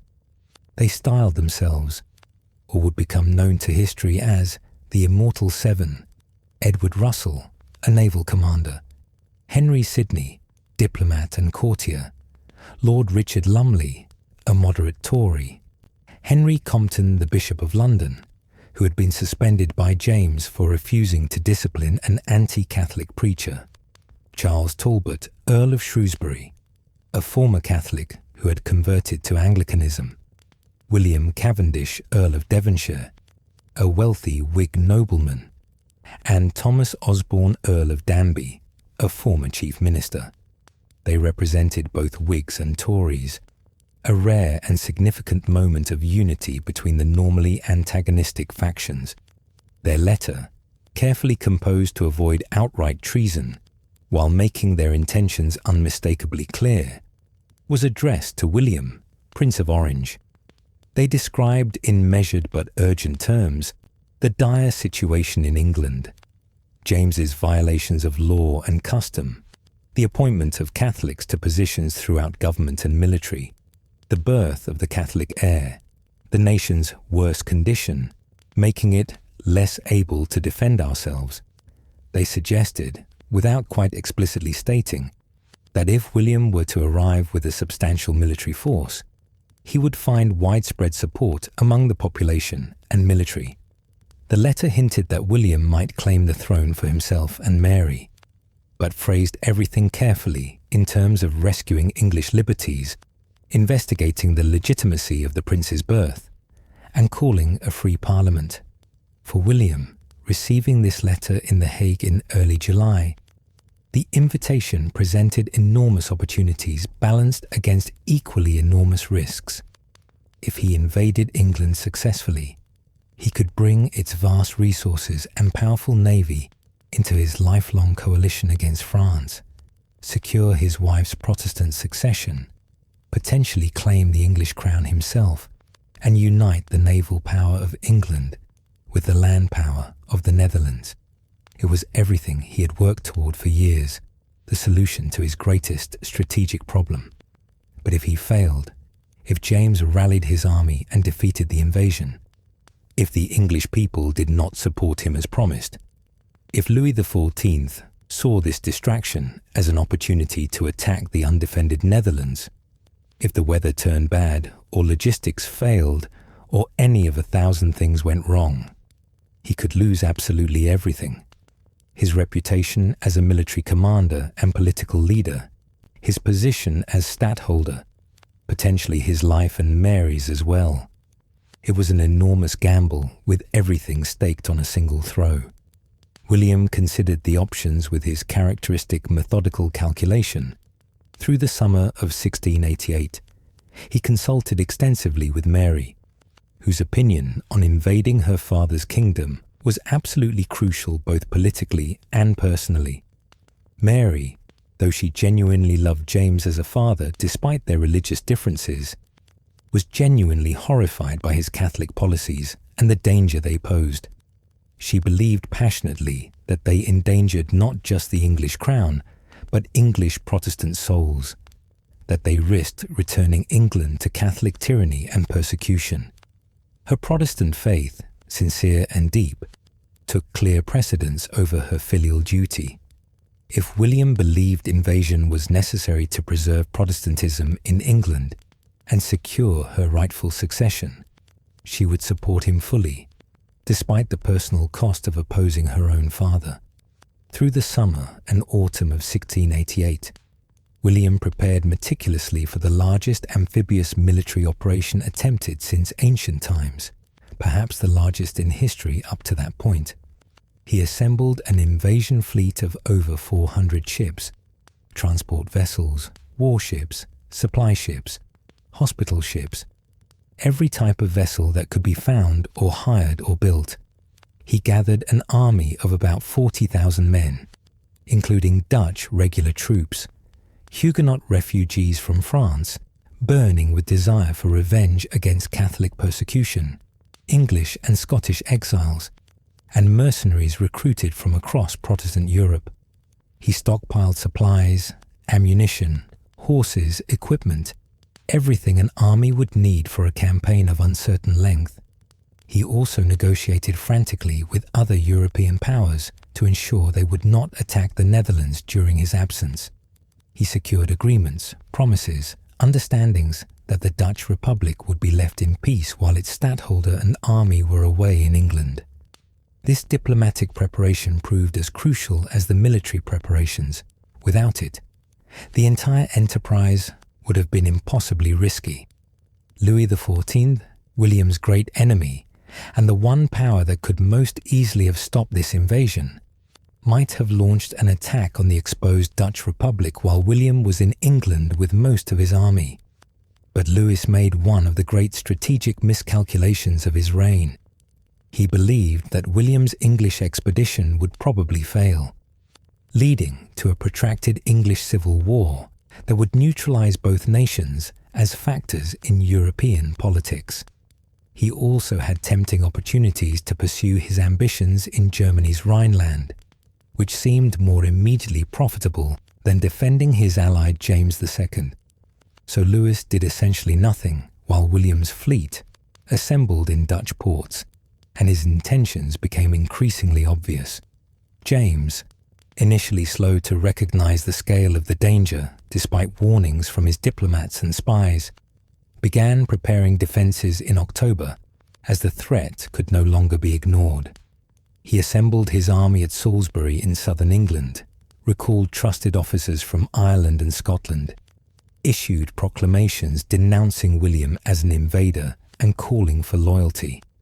But his position was fundamentally undermined by his own past actions.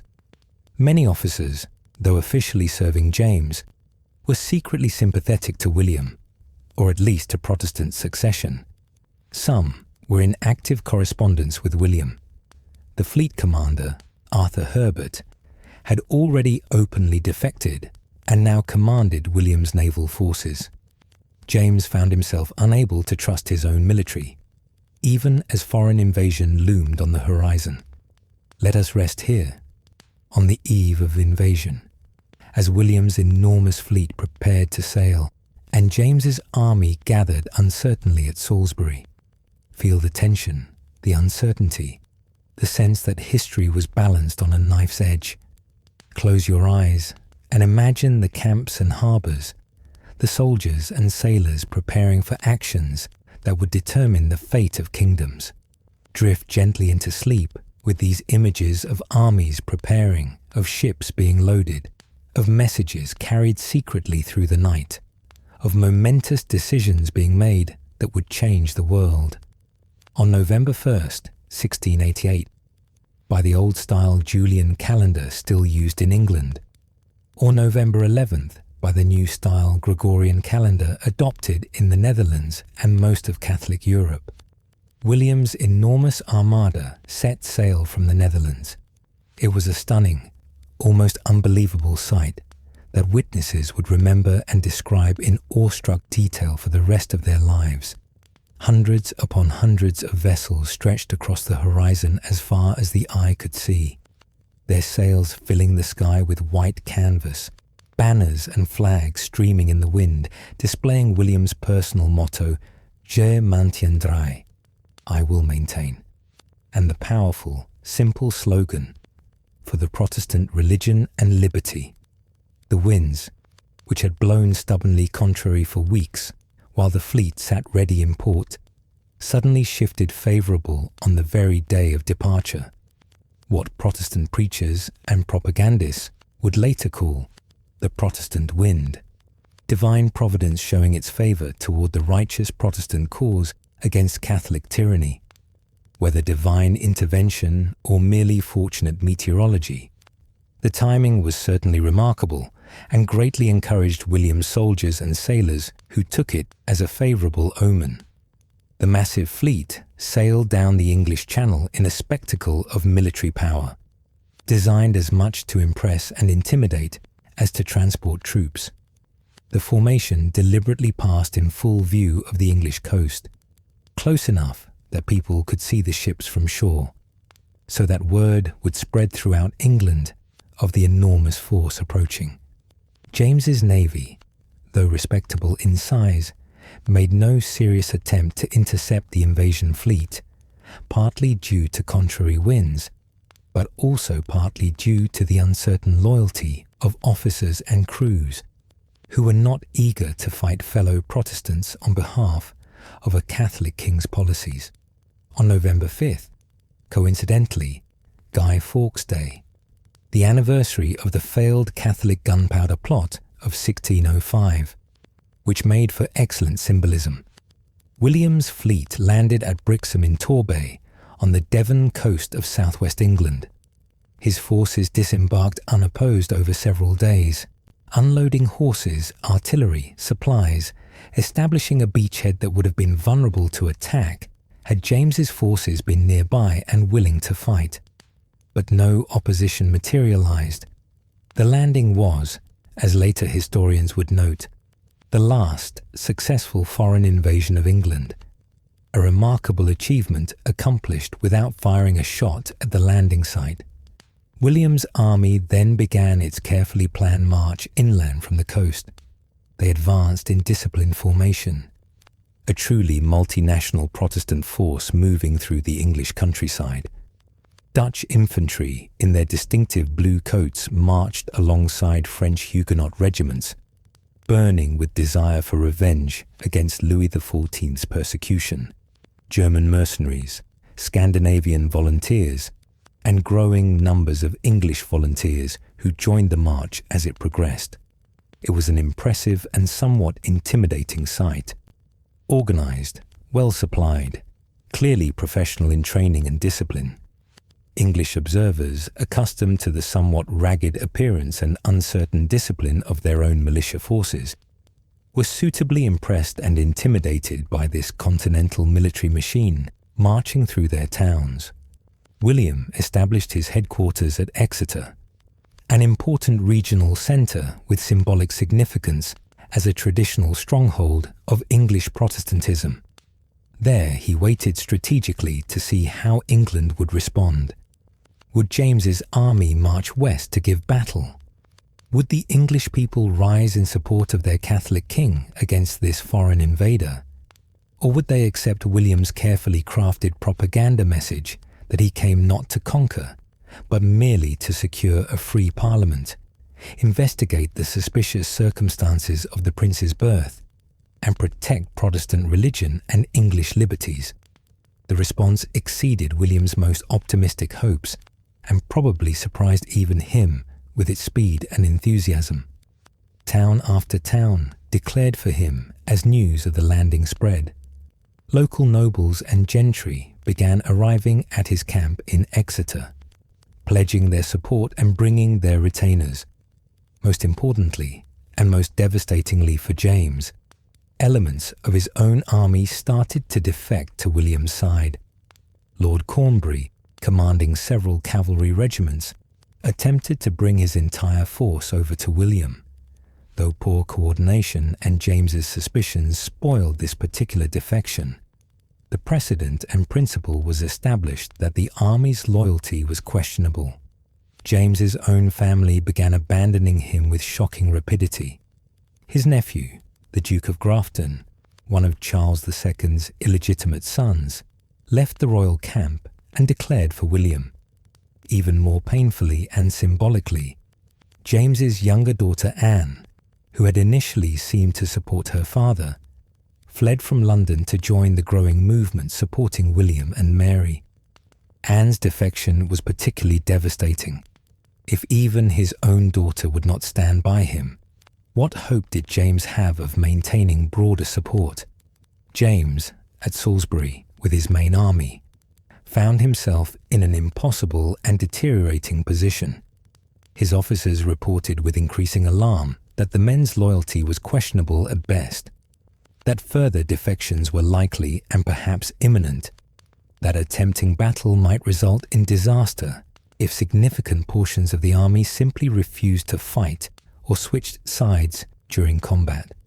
Making matters considerably worse from a personal standpoint, James suffered from severe and debilitating nosebleeds during this crisis, a stress-related ailment that left him physically weak, psychologically shaken, and increasingly indecisive at precisely the moment when strong leadership was most desperately needed.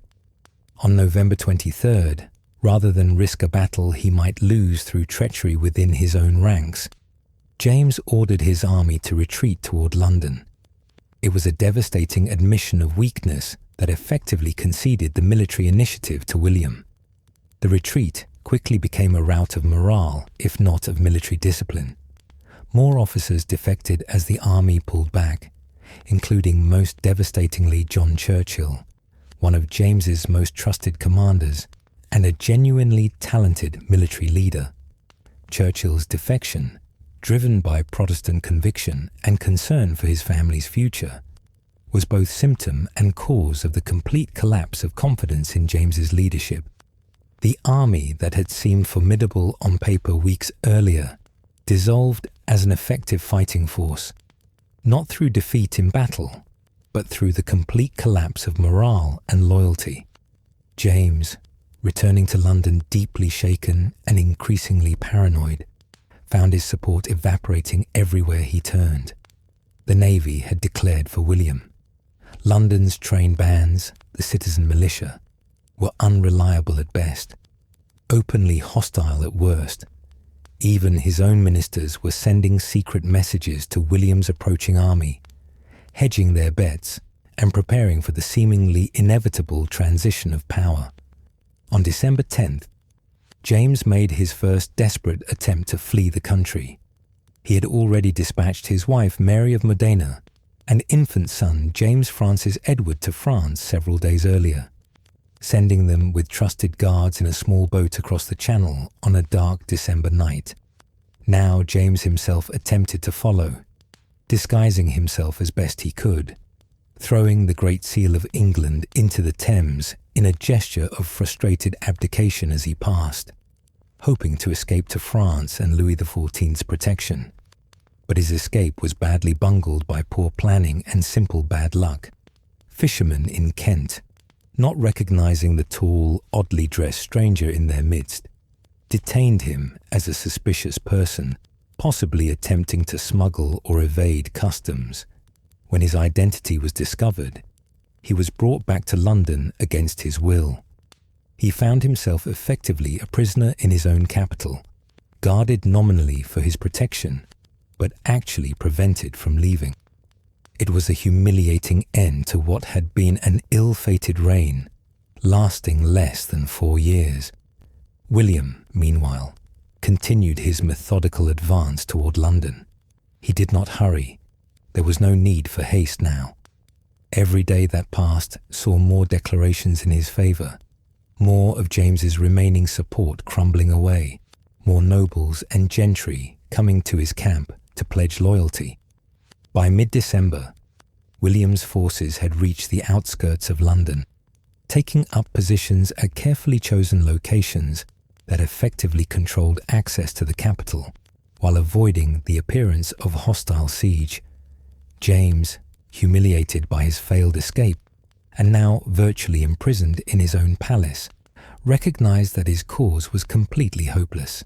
He asked through intermediaries only that he be allowed to leave England with some remaining dignity, to go into exile without being arrested or tried for treason against whom? Himself. The situation was constitutionally absurd, but the practical reality was clear. James had lost, William had won, and only the details of the transition remained to be settled. William, who wanted James out of England but definitely did not want him martyred or made into a focus for Catholic resistance and sympathy, arranged matters with careful subtlety. Guards were deliberately lax on the night of December 18th. James, his escape route clearly, if not explicitly facilitated, fled successfully this time. He reached the coast, secured passage on a boat, and crossed the Channel to France on Christmas Day. Louis XIV received him with sympathy, elaborate courtesy, and promises of support for eventual restoration. Promises that would never be fulfilled. James would spend the remaining 13 years of his life in comfortable exile at Saint-Germain-en-Laye, near Paris, a tragic figure who had lost 3 kingdoms through stubbornness, miscalculation, and religious zealotry that blinded him to political reality. With James gone, England faced an unprecedented constitutional crisis that required creative legal thinking to resolve. Who would rule the kingdom? William commanded the only organized military force in the country and controlled London, but he had no legitimate hereditary claim to the throne under traditional rules of succession. Mary was the legitimate heir according to a hereditary right now that her father had, supposedly, abdicated. But she was in the Netherlands and had made absolutely clear through messages that she would not rule without her husband, that William must be king in fact as well as name. Parliament could not legally meet without a king to summon it, yet there was no king to summon Parliament. The previous Parliament had been dismissed by James and legally dissolved. The country was effectively without legitimate government according to strict constitutional theory. The solution arrived at was characteristically English in its creative pragmatism and willingness to bend forms to achieve practical results.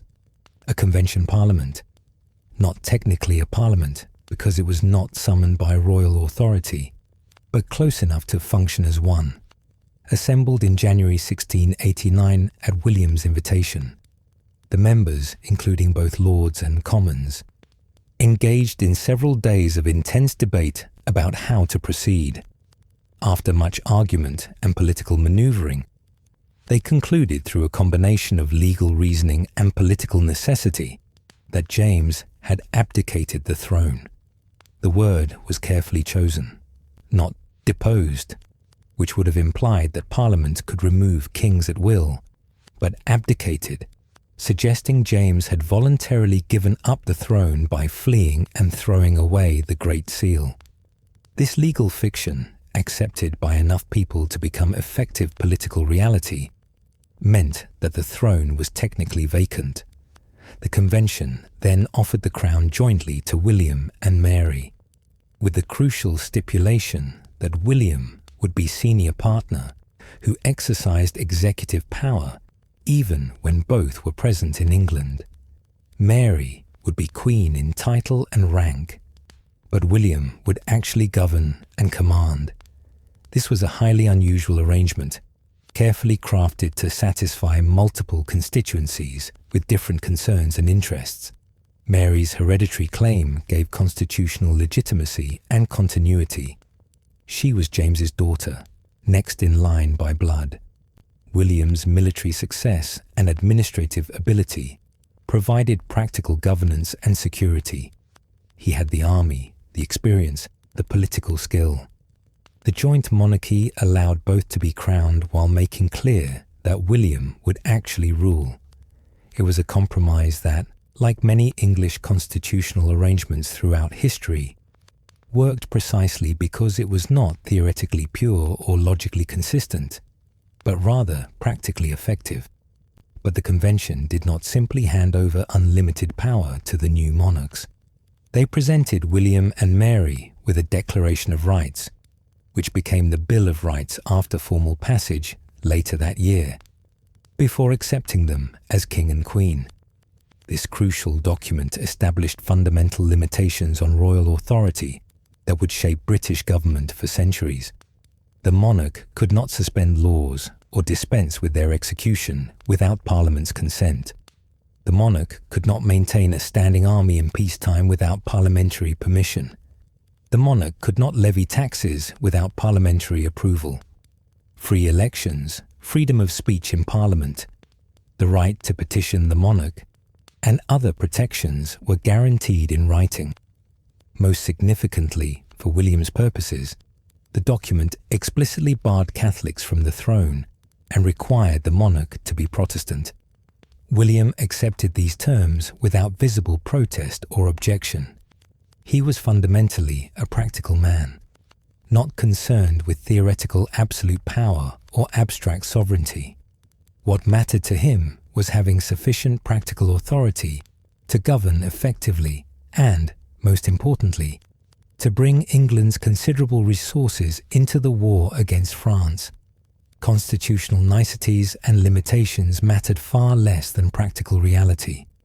If he had to share the title with Mary and accept parliamentary limitations on paper, so be it.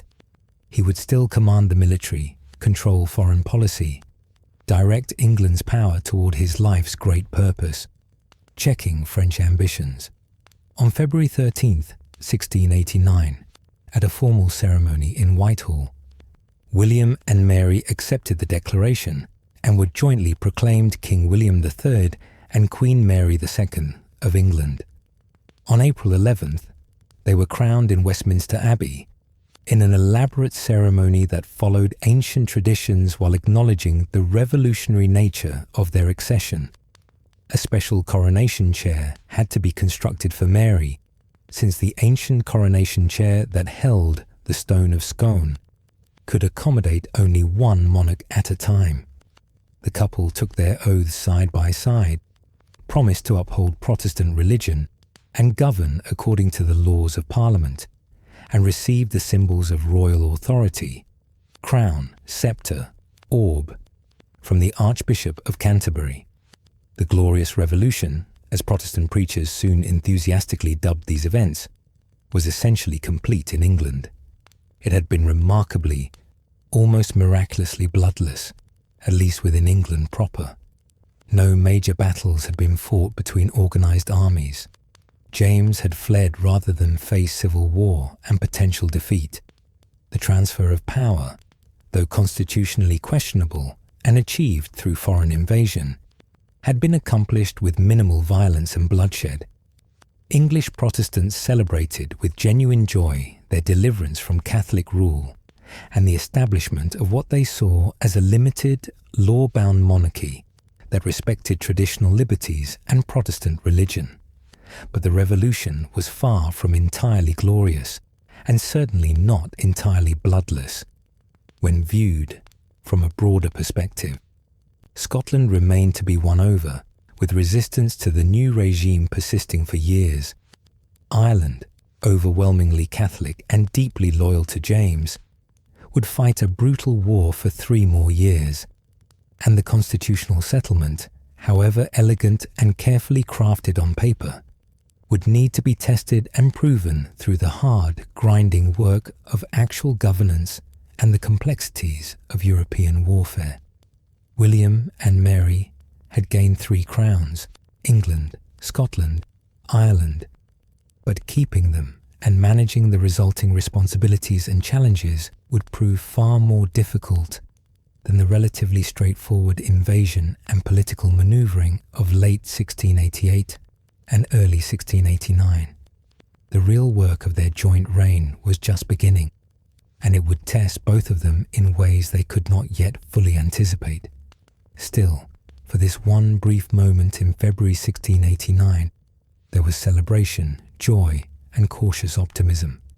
England had changed its monarchs peacefully, without the horrors of civil war that had devastated the country in the 1640s.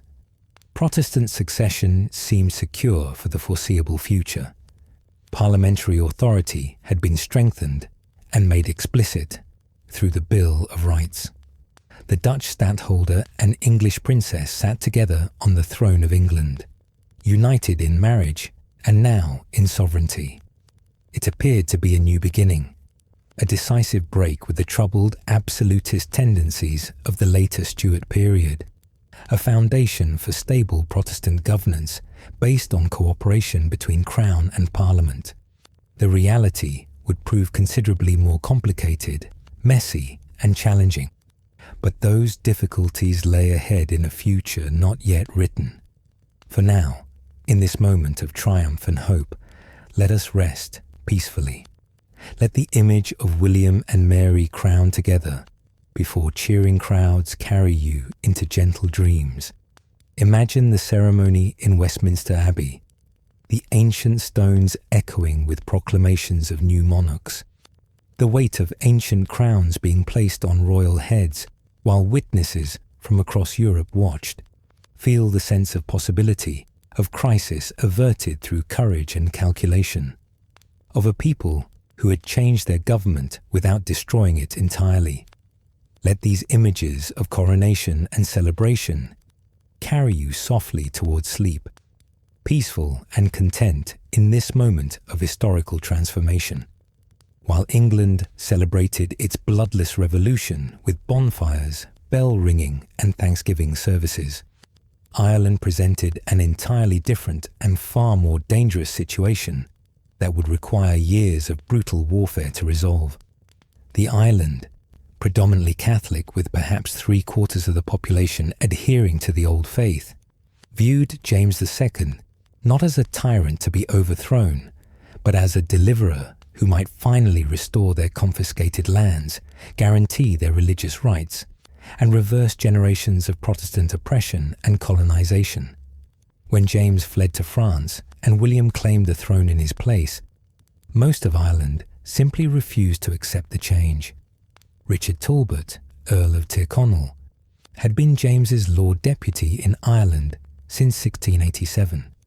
A Catholic himself and absolutely loyal to James, Tyrconnell had spent 2 years systematically building up a largely Catholic Irish army and appointing Catholics to positions throughout the government, judiciary, and military.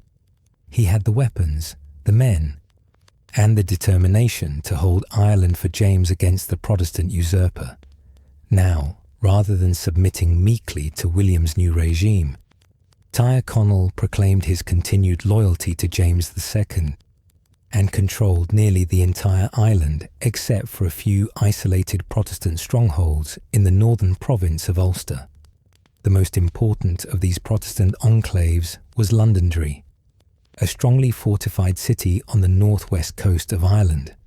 In December 1688, as news of the Glorious Revolution began reaching Ireland, 13 young apprentice boys, teenagers really, their names recorded for posterity, famously closed and locked the city gates against James's approaching forces in an act of defiant resistance that would become legendary.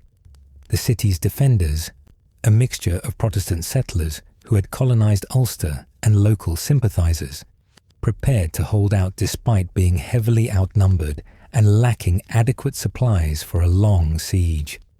In March 1689, James himself landed in Ireland at Kinsale with French troops, weapons, supplies, and money provided generously by Louis XIV.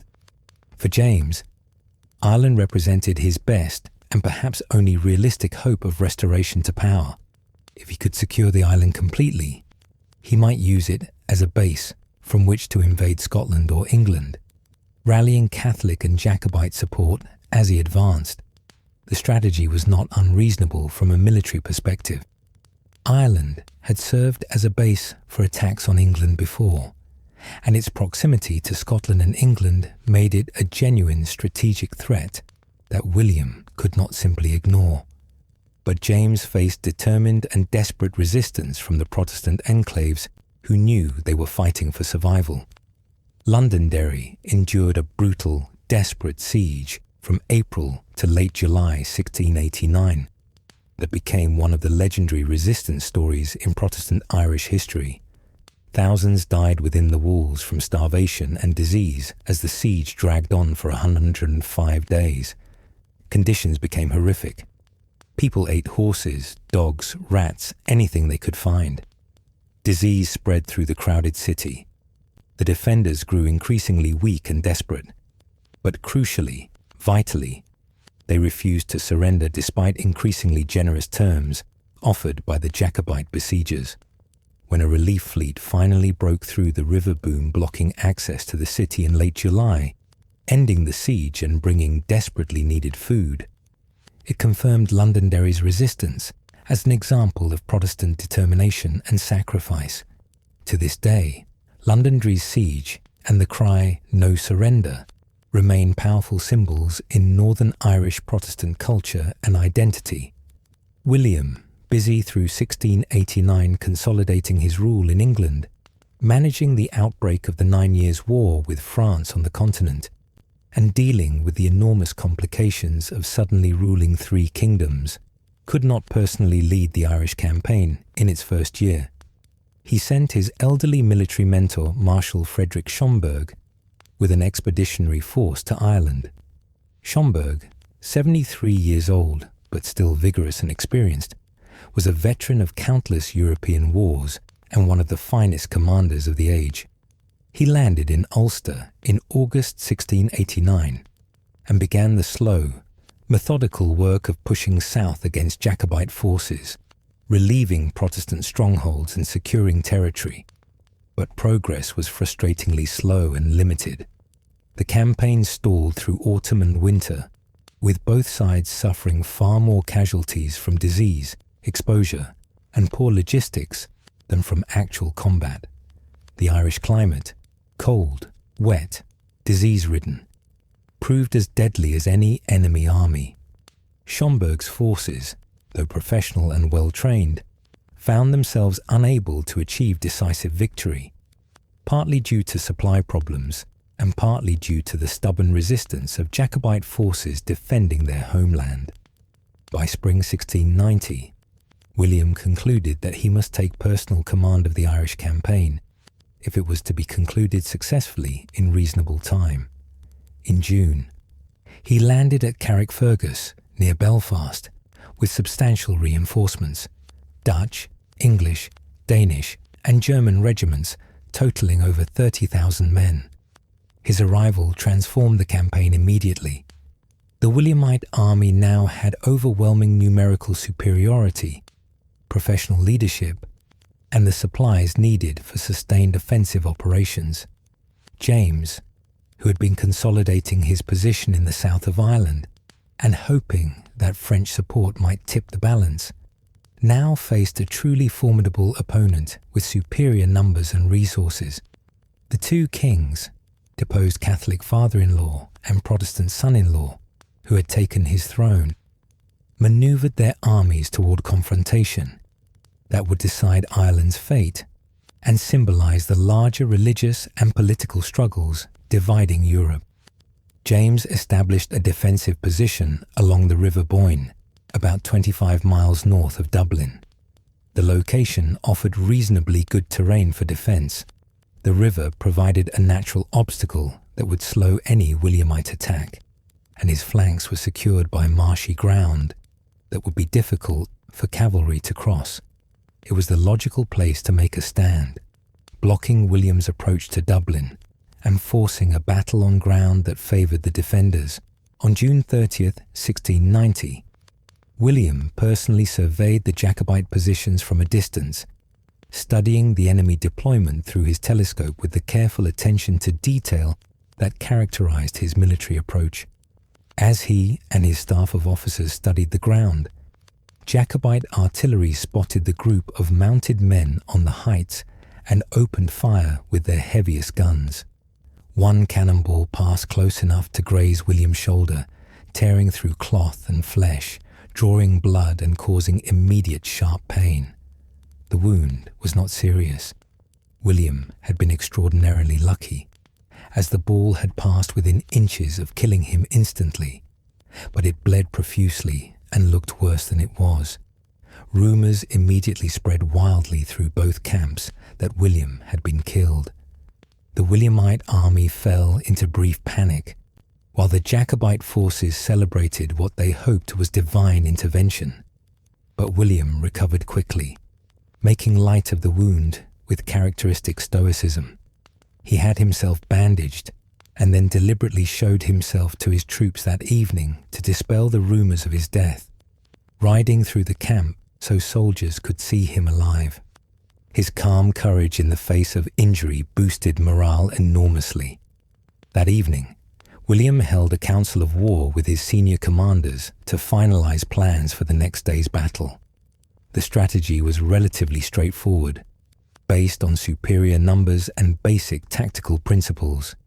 A diversionary attack upstream from the main Jacobite position to draw off forces and divide James's attention, followed by the main assault directly across the Boyne at Oldbridge, where the river could be forded, aimed at the heart of the Jacobite defences.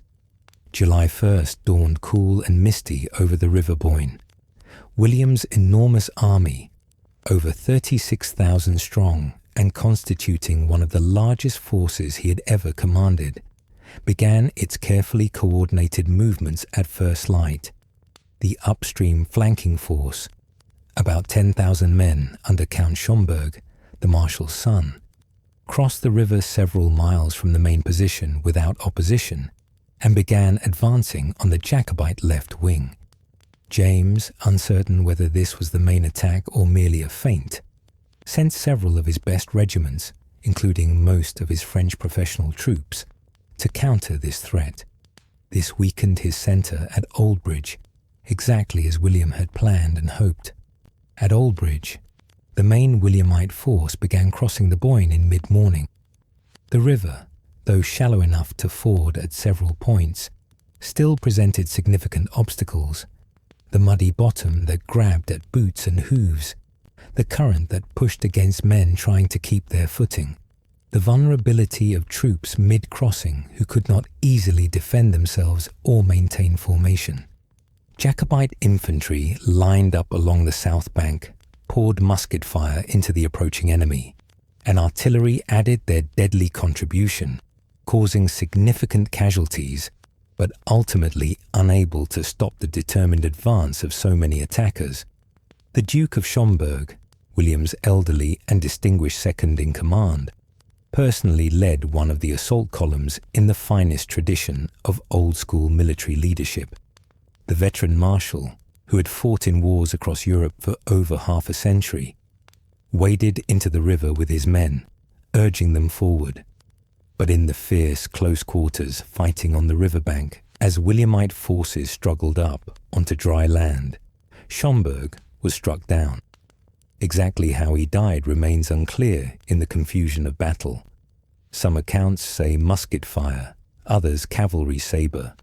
Still others friendly fire in the chaos.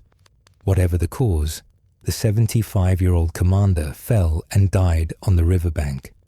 A death worthy of his long military career, but a significant loss for William's command structure in the midst of battle.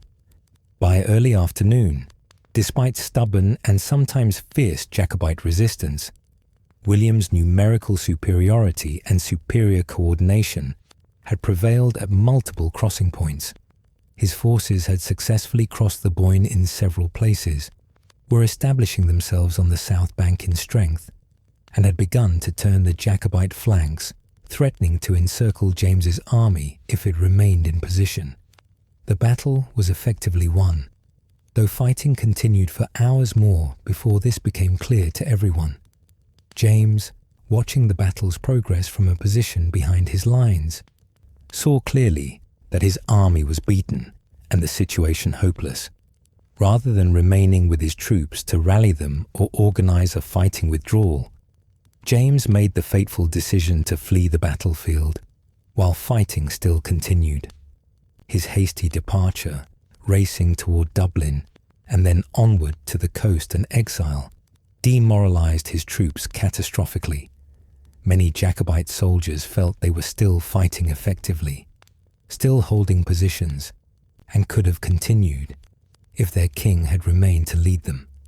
James's flight suggested cowardice and destroyed what remaining morale and cohesion the army retained. The Jacobite army retreated in reasonable order toward Dublin under the command of more capable subordinate officers, but the strategic situation was hopeless. William had won the field decisively, opened the road to Dublin completely, and demonstrated clear military superiority. More devastating psychologically and politically was James's shameful flight. He had abandoned his army, his Irish supporters who had fought for him, his cause. He reached Dublin briefly, held a short, bitter council meeting, then continued immediately to the coast and sailed for France. He would never return to Ireland or Britain, spending the rest of his life in comfortable but ignominious exile. The Battle of the Boyne, though not particularly bloody by European standards of the period, casualties totaled perhaps 4,000 dead and wounded on both sides combined. Relatively light for a major battle, proved absolutely decisive politically and psychologically. William's victory ensured that Ireland would remain under Protestant control and definitively ended James's hopes of restoration via Irish military success. The battle became, and remains to this day, one of the most symbolically charged and historically significant in Irish history, commemorated annually by Protestant Orangemen as proof of their faith's triumph over Catholic aggression, and remembered by Catholics as another defeat in their long, painful struggle against Protestant colonialism and oppression. Yet the war did not end at the Boyne despite the decisive nature of William's victory. The Jacobite army, though defeated on the field, regrouped at Limerick on the Shannon River in Western Ireland. There, under more capable leadership than James had ever provided, particularly Patrick Sarsfield, a talented and charismatic Irish Catholic officer, they conducted an increasingly desperate but stubborn defence. William's attempt to take Limerick in autumn 1690 ended in costly failure when his siege train was destroyed in a daring nighttime cavalry raid led by Sarsfield himself. The raid became legendary in Irish military history. Sarsfield led 500 cavalry on a nighttime ride around the Williamite army, located and destroyed their artillery and ammunition in a surprise attack, and returned safely despite being deep in enemy territory. William, frustrated by the failure at Limerick and needed urgently back in England and on the continent, where the 9 years' war against France demanded his attention, returned to England for the winter. He left subordinate commanders to continue the Irish campaign. The war ground on through 1691, with both sides exhausted, supplies running low, and the arrival of each new campaigning season bringing renewed but increasingly half-hearted offensives. The decisive engagement finally came at Orphaned on July 12, 1691, exactly 1 year after the Boyne by the new calendar. The Battle of Orphaned proved to be the bloodiest battle ever fought on Irish soil, with over 7,000 casualties in a single afternoon's fighting. The Jacobite field army, attempting to hold a strong defensive position, was broken and destroyed by superior Williamite numbers, artillery, and tactical coordination. The defeat was catastrophic and complete. The Jacobite army as an organized fighting force ceased to exist after Orphaned. Limerick, the last major Jacobite stronghold and symbol of Irish Catholic resistance, held out until October 1691, when it finally surrendered under the Treaty of Limerick. The treaty offered remarkably generous terms considering the military situation. Jacobite soldiers could choose between taking an oath of loyalty and being pardoned, or leaving for France with honour and their weapons. Many chose France, forming the famous Wild Geese, the Irish brigade in French service that would fight against England for generations. Catholic property owners who took the loyalty oath could keep their estates. Freedom of worship would be guaranteed to Irish Catholics, consistent with the laws of Ireland. In theory, these relatively magnanimous terms should have created a workable peace that allowed Catholic Ireland to live under Protestant rule without excessive oppression. In practice, the English-controlled Irish Protestant Parliament, dominated by Protestant settlers terrified of Catholic numerical superiority and determined to maintain their privileged position, systematically violated the treaty spirit and often its letter. They enacted brutal penal laws over the following decades that restricted Catholic rights to own land, hold office, practice law, vote, or even educate their children in the Catholic faith. Catholics were reduced to second-class status in their own country, creating deep and lasting bitterness that would shape Irish history for centuries. But William focused intensely on the European war against France and viewing Ireland primarily as a strategic problem to be solved and then managed, paid little sustained attention to these developments. For him, the Irish campaign had been a necessary but unwelcome diversion from his main purpose. He had secured Ireland, eliminated James as a military threat, prevented France from using the island as a base for attacks on England or Scotland. Mission accomplished. He could now turn his full attention back to where his heart and strategic focus truly lay: the battlefields of Flanders and the Rhine, where the real war against Louis XIV would be fought and decided. As you drift towards sleep now, let the image of William crossing the Boyne flow through your mind like the river itself. See the water swirling around horses' legs, catching the morning light, the glint of sun on weapons and armor, banners streaming in the wind above the advancing troops. Hear the distant fading sound of musket fire, the shouts of commands barely audible over the noise of battle, the eternal sounds of warfare that have echoed across every century. And then feel those sounds fade gradually into gentler evening noises, the rustling of tent canvas in the breeze, the low murmur of soldiers' voices around campfires, the peaceful quiet that settles after the storm of battle has passed. Rest now in the knowledge that the Irish War, though bitter and costly, was ending, that one chapter was closing so another might begin in the endless struggle of William's life. While William fought his campaigns in Ireland through 1690 and 1691, Mary governed England in his absence. This arrangement had been established clearly when they accepted the crown together. William would exercise executive authority when present in England, but Mary would rule as regent during his absences abroad. From 1690 through 1694, this meant that Mary effectively governed England alone for long months at a time each year, from spring through autumn, as William campaigned on the continent against France in the 9 Years' War. Initially, Mary had been deeply reluctant to accept this enormous responsibility that she had never sought or desired. She was 27 years old when crowned, intelligent and capable, but with absolutely no formal training in statecraft, administration, or the complex art of governance. Her education, like that of all royal princesses of the era, had prepared her to be an ornamental consort, a supportive wife who managed households and bore heirs, not a ruling monarch who made policy decisions and commanded the machinery of state.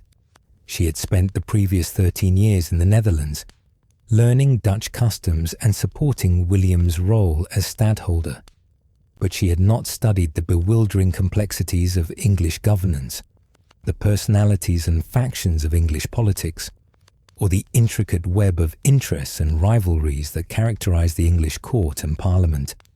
But duty, that stern taskmaster that governed so much of royal life, required her to rule despite her lack of preparation and her personal preferences.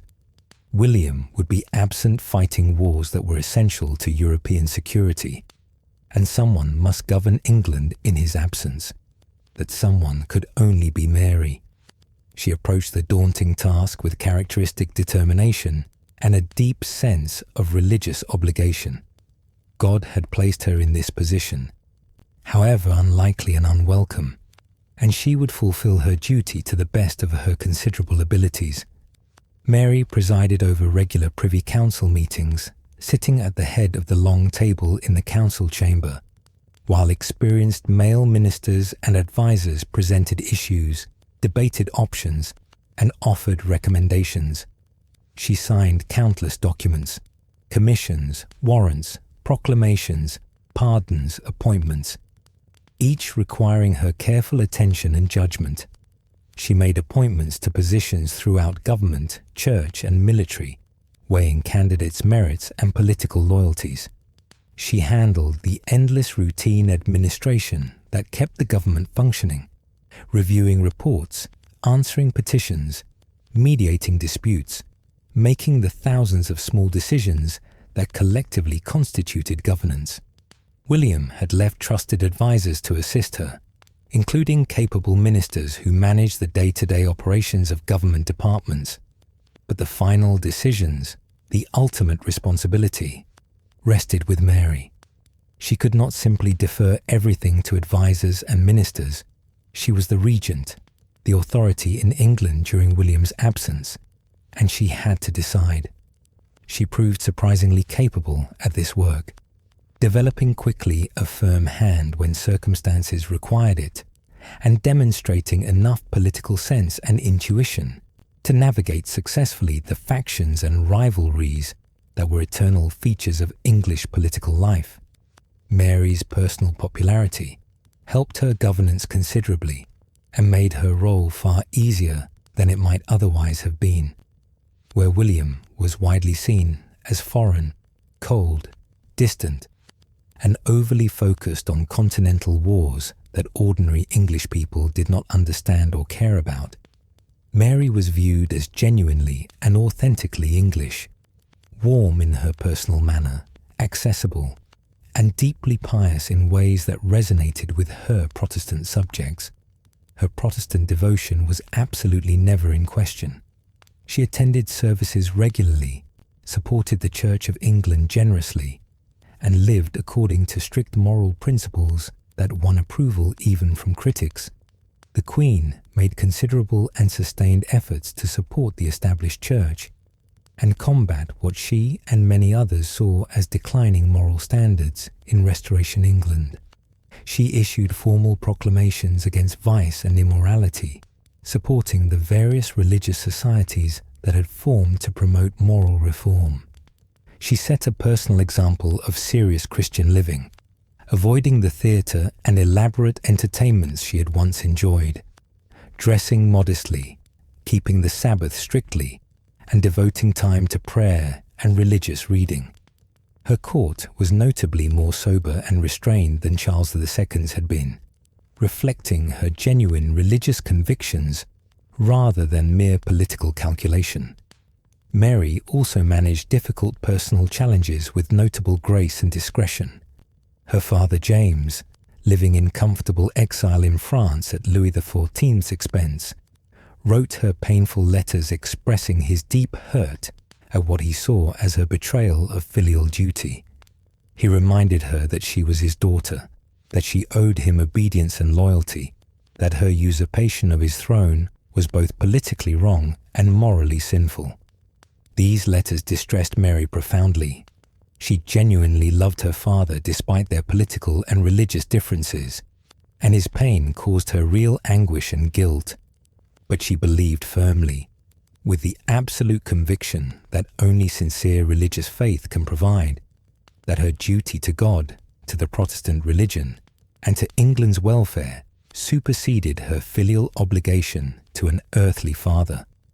James's Catholic absolutism and his policies threatened England's Protestant faith and constitutional government in ways that made resistance not just permissible, but morally obligatory. She had chosen the right path, however personally painful. She wrote careful, respectful replies to James explaining her position, expressing continued daughterly love, while maintaining that she could not and would not support his return to power. Even more distressing and hurtful was the deteriorating situation with her younger sister Anne. The two sisters had been close growing up, sharing the experiences of their mother's early death, their father's controversial remarriage, their Protestant education in a household where their father and stepmother were Catholic. They had supported each other through childhood difficulties and adolescent anxieties, but the revolution and its aftermath had strained their relationship severely, introducing jealousies, resentments, and political tensions that gradually poisoned what had been genuine sisterly affection. Anne, influenced heavily by her domineering friend Sarah Churchill, wife of the General John Churchill, who had defected from James to William, developed deep jealousies about Mary's position as queen. Anne was heir presumptive. Mary and William had no children and seemed unlikely to have any, so Anne would presumably succeed to the throne eventually. But in the meantime, she was merely a royal princess, dependent on the monarch's financial provision and goodwill. She wanted her own separate household, her own independent income from Parliament, her own freedom to make decisions without reference to William and Mary's wishes. When William and Mary, mindful of Anne's position as their heir but also concerned about setting bad precedents and maintaining proper hierarchy, denied some of these requests or delayed decisions, Anne felt slighted and disrespected. She complained bitterly to Sarah Churchill that her sister treated her like a subject rather than an equal, that Mary had become proud and distant since gaining the crown, that William exercised undue influence over Mary and turned her against her own family. The sisters' relationship cooled considerably and painfully, though they maintained outward civility and proper protocol when circumstances required them to appear together in public. Mary also had to deal with persistent whispers and rumours about William's relationships with his male favourites, particularly Arnold van Keppel, a handsome young Dutch officer whom William had made Earl of Albemarle and kept constantly in his company. Jacobite propaganda exploited these rumours viciously, spreading stories of homosexual relationships and unnatural vice designed to discredit William's rule and undermine his Protestant reputation. Whether these relationships were actually sexual in nature, or simply the intense male friendships that were common in military culture, and that William's emotionally reserved nature made him express through favoritism rather than open affection, remains genuinely uncertain and debated by historians. Mary, if she had personal concerns or suspicions about the nature of William's friendships, kept them absolutely private and never allowed any public doubt about her support for and loyalty to her husband. Her love for William had grown genuine and deep over the years of their marriage. She trusted him, respected him, believed in his mission and supported his wars. If he found emotional comfort in male friendships that he could not find in other relationships, she would not begrudge him that comfort or shame him with jealousy and accusations. Her loyalty to William never wavered publicly, and she defended him consistently against criticism and rumours. Through all these personal and political challenges, Mary proved herself a surprisingly capable ruler. She was considerably more popular than William with the English people, better at understanding English sensibilities and concerns, more comfortable with the ceremonial and symbolic aspects of monarchy that William treated as bothersome distractions. But crucially, she never tried to aggrandize her own power, govern independently of William's wishes, or build her own political faction separate from his. When he returned each autumn from the campaigning season, she happily and immediately yielded executive authority back to him without hesitation or resentment, content to resume her role as consort and supporter rather than active ruler. The 9 Years' War against France, which would consume most of William's reign and drain England's treasury, while transforming its military and financial systems, had begun in earnest by 1689 and would continue until 1697. France, alarmed by the Glorious Revolution that had turned England from neutral or pro-French to actively anti-French, and recognizing that William's accession fundamentally altered the European balance of power, had joined forces enthusiastically with James's Jacobite exile court. Louis XIV provided troops, money, and diplomatic support for Jacobite causes while also prosecuting war vigorously on multiple fronts. In Flanders, along the Rhine, in Italy, at sea, and even in colonial theatres in North America, where it was known as King William's War. The conflict became truly a worldwide struggle, with battles fought across Europe, naval engagements in the Channel and Mediterranean, economic warfare through trade blockades, and colonial fighting from Quebec to the Caribbean. William spent every campaigning season, from spring through autumn each year, fighting in Flanders at the head of Allied forces in the Grand Alliance he had painstakingly constructed: England, the Dutch Republic, Spain, the Holy Roman Empire, various German states, all united in opposition to French hegemony. William was not a brilliant tactical battlefield commander in the mold of great captains like Marlborough or Prince Eugene. He lost more set-piece battles than he won, and often suffered heavy casualties even in victory. But he excelled as a grand strategist and coalition manager, keeping disparate allies working together despite competing interests, ensuring adequate supplies through innovative financial measures, and demonstrating the physical courage and stubborn determination that earned his soldiers respect even when they lost battles. He shared his men's dangers and hardships, slept in military camps, ate army rations, exposed himself to enemy fire, led from the front in ways that risked his life regularly. In England, supporting this enormous military effort required unprecedented changes to government, finance and society. Parliament, which had traditionally been extremely parsimonious about military spending and suspicious of standing armies, now voted unprecedentedly large sums year after year, millions of pounds for armies, navies, supplies, fortifications, subsidies to allies. The Bank of England was founded in 1694, specifically to help finance war expenditures through government borrowing, creating the funded national debt that would become a permanent feature of British public finance. New taxes were levied, land taxes, excise taxes, customs duties, to pay for the war.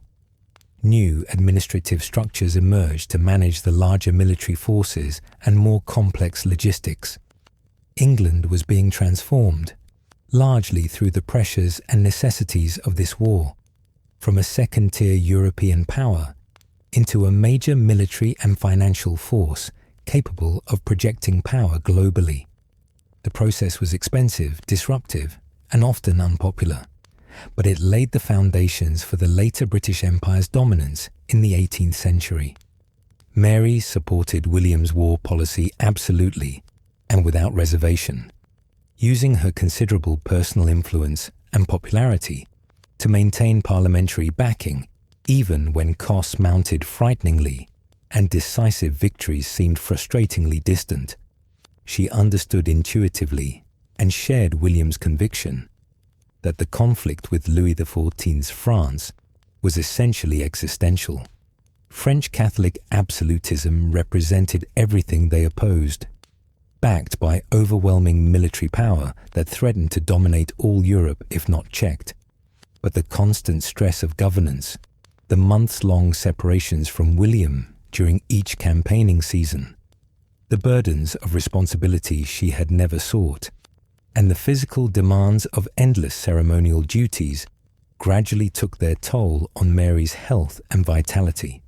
She had never been particularly robust physically, and by late 1694, she was increasingly often tired, unwell, suffering from vague complaints that the royal physicians could neither diagnose precisely nor treat effectively. She pushed through her exhaustion, continuing to perform her duties with the conscientiousness that characterized everything she did. But those close to her noticed she seemed worn down, older than her 32 years, increasingly fragile. In December 1694, during one of the coldest and dampest London winters in years, Mary contracted smallpox, the same terrible disease that had killed William's father, mother, and would now claim his beloved wife as well. The symptoms appeared around December 19th. Initial fever, severe headache, general malaise that might have been any number of common winter illnesses. But within days, the characteristic rash appeared, first on her face and then spreading across her body. Small red spots that quickly developed into raised pustules, the unmistakable mark of smallpox. Mary recognized immediately what the rash meant. She had seen smallpox before, knew its typical progression through the body, understood with devastating clarity that her chances of survival were poor.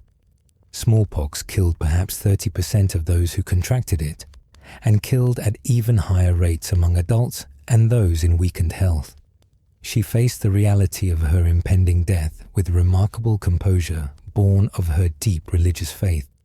She sent away immediately anyone who had not previously had smallpox and survived, to prevent the disease's spread to others.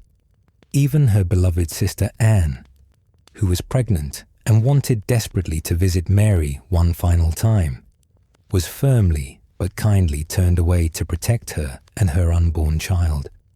Mary methodically put her affairs in order with the same conscientiousness she had brought to governance. She reviewed her personal papers carefully, burning those letters and documents she did not want others to read after her death. Personal correspondence, private journals, materials that were too intimate or sensitive to be preserved. She wrote final letters to William, who was campaigning in the Netherlands when he heard of her illness, expressing her love, her faith that they would meet again in heaven, her confidence that he would carry on their shared mission. She wrote to friends expressing gratitude for their loyalty and affection. She made provision for her servants and attendants. William, receiving urgent messages about Mary's grave illness, rushed back to England as quickly as horses and ships could carry him. He arrived to find her condition deteriorating rapidly despite the best efforts of royal physicians who could do nothing effective against the disease. Smallpox followed its inevitable terrible progression. The pustules covering her body, high fever burning through her, difficulty breathing as her throat swelled, alternating periods of lucidity and delirium. The Queen, during her lucid moments when fever briefly receded, was grateful to see William one final time. They spoke privately in her chamber at Kensington Palace, no records keeping of what final words passed between them. Expressions of love that had grown genuine through years of partnership, final farewells, adjustments to plans that must now go forward without her, mutual affirmations of faith in God's providence and the hope of reunion in eternity. Whatever they said to each other in those final private hours, it was theirs alone, sacred and unrecorded. On December 28, 1694, Mary II, Queen of England, Scotland and Ireland, died at Kensington Palace.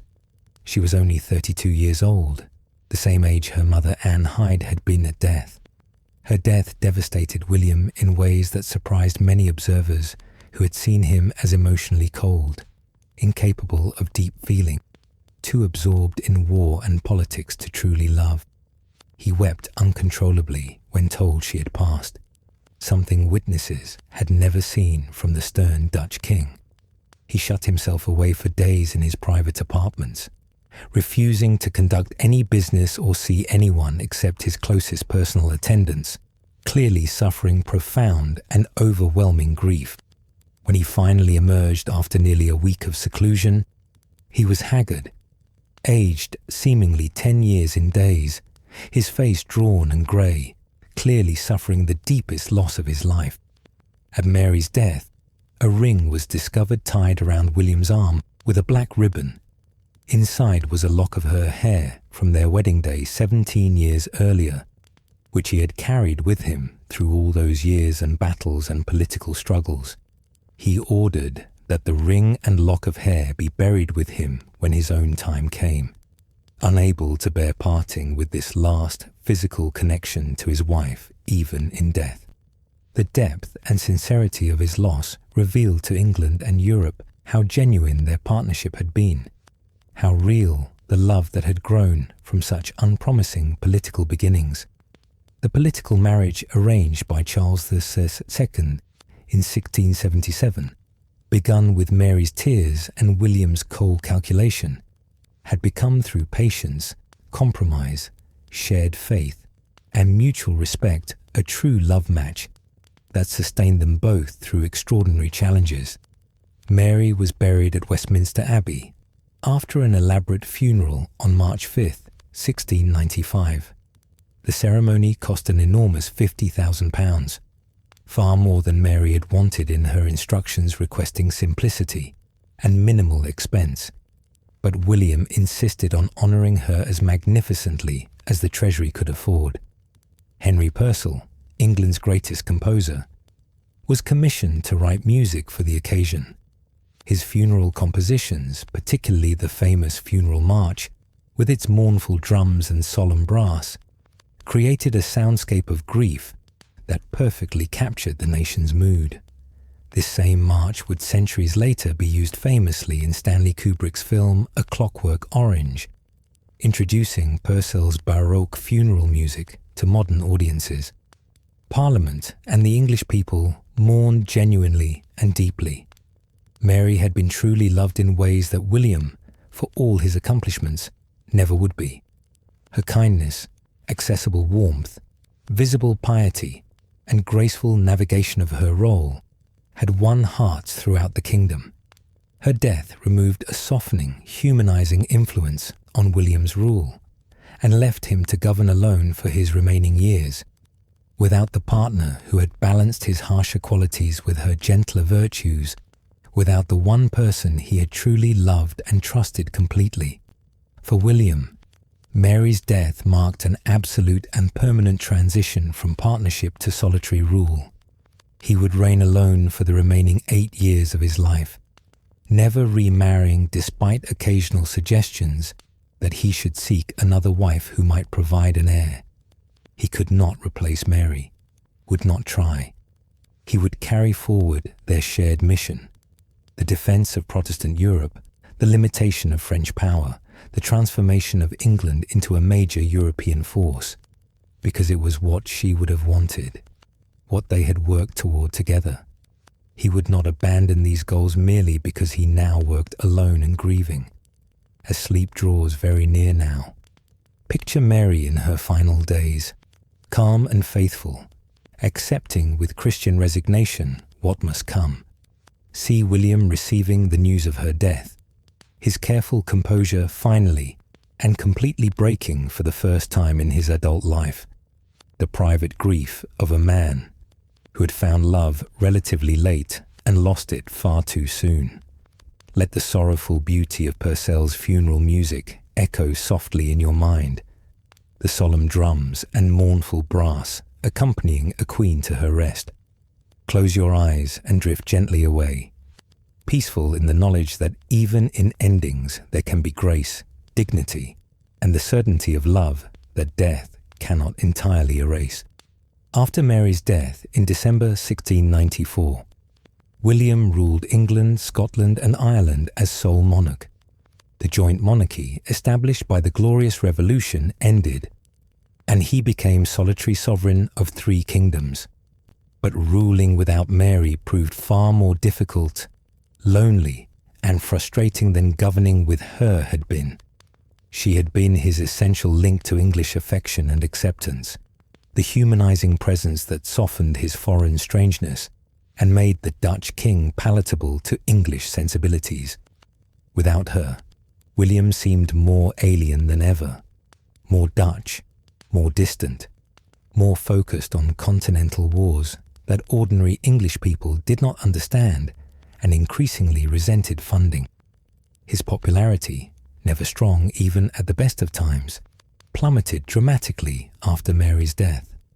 English nobles and politicians who had accepted Dutch influence and continental entanglements when balanced by Mary's English presence, now chafed openly at what felt like foreign occupation and subordination of English interest to Dutch and European concerns.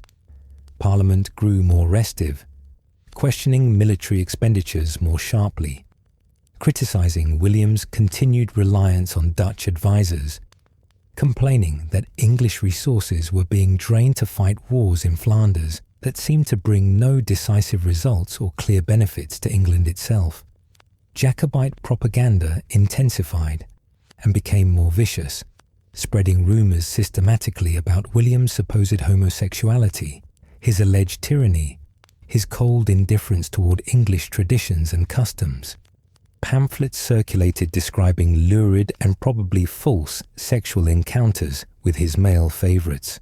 Stories spread claiming he planned to abolish Parliament and rule as an absolute monarch like Louis XIV. Every unpopular policy, every military setback, every new tax was blamed on the foreign Dutch king, who cared nothing for England, except as a source of money and soldiers for his endless continental wars. William paid remarkably little attention to these criticisms and attacks. He had never sought popularity or particularly cared about public opinion, understanding that rulers who tried to please everyone ended up pleasing no one. What mattered to him, what had always mattered, was the war with France, the grand strategic struggle to prevent Louis XIV's absolute domination of Europe. Compared to that existential mission, English domestic politics and popular opinion seemed trivial distractions. He would do what needed to be done, endure what criticism came, and trust that history would judge him by results rather than contemporary popularity. The 9 Years' War ground on through 1695, 1696, and into 1697, without any decisive result that might have vindicated William's strategy. Both sides were utterly exhausted, treasuries depleted despite enormous taxation, populations weary of constant military service and casualties. The battles of these years, Namur captured and recaptured, endless siege warfare, cavalry skirmishes, the slow grinding attrition of professional armies fighting in Flanders mud, produced no strategic breakthrough for either side. William continued to lead Allied forces personally each campaigning season, demonstrating his characteristic physical courage and stubborn persistence. But he could not achieve the decisive victory that might have ended the war triumphantly. In 1696, the Jacobites made another attempt to assassinate William and restore James II to power. The plot, involving a planned ambush as William travelled between palaces, was poorly organised and quickly discovered through informers and intercepted correspondence. The conspirators were arrested before they could act, tried for treason, and executed.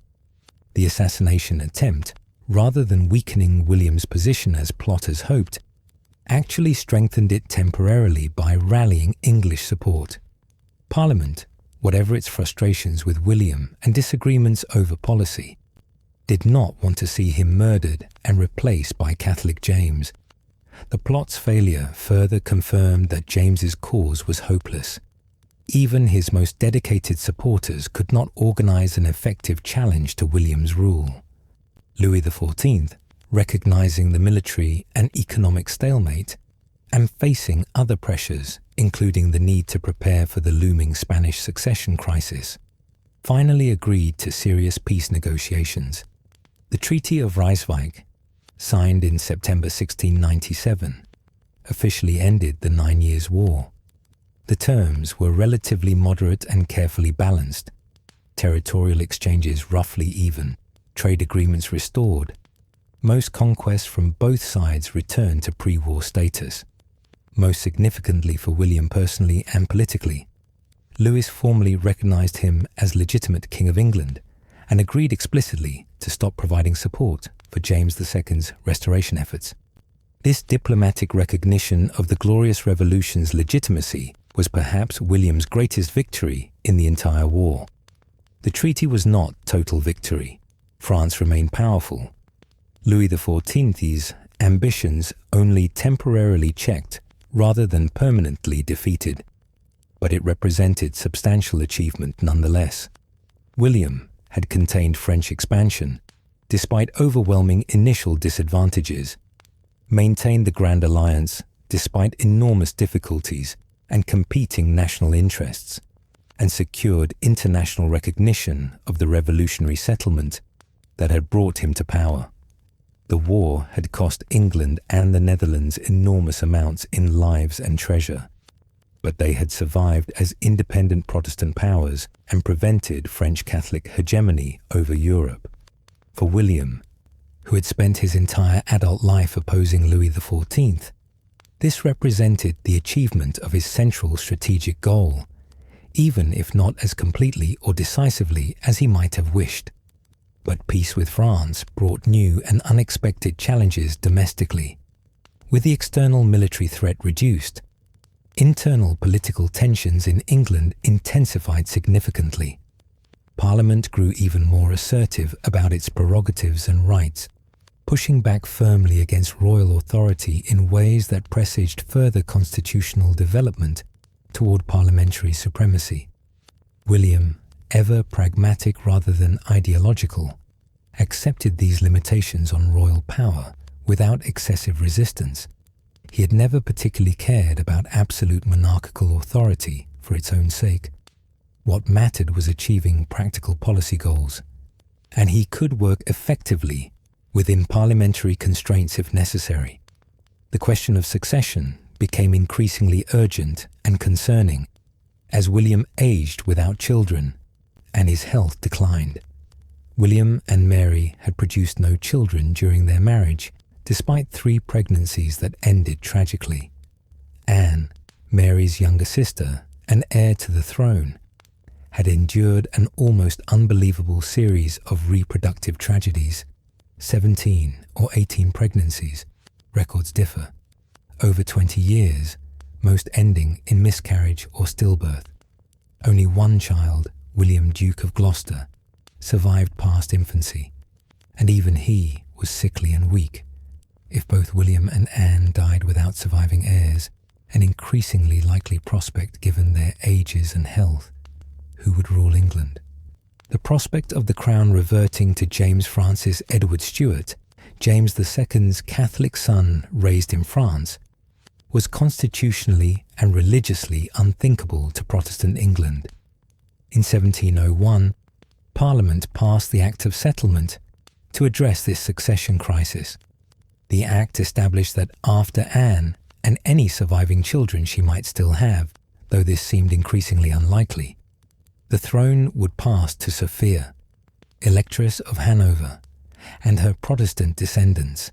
Sophia was a granddaughter of James I, chosen specifically because she was Protestant, had living heirs, and was far enough removed from the main Stuart line to have no taint of Catholic connection. The Act also reinforced and expanded restrictions on royal power that had been established in the Bill of Rights. The monarch must be Anglican, must not leave England without parliamentary permission, must not engage England in war to defend foreign territories without parliamentary consent, could not grant pardons to those impeached by Parliament. William accepted all these provisions, though they limited his own freedom of action and implicitly criticized his continental focus and frequent absences abroad.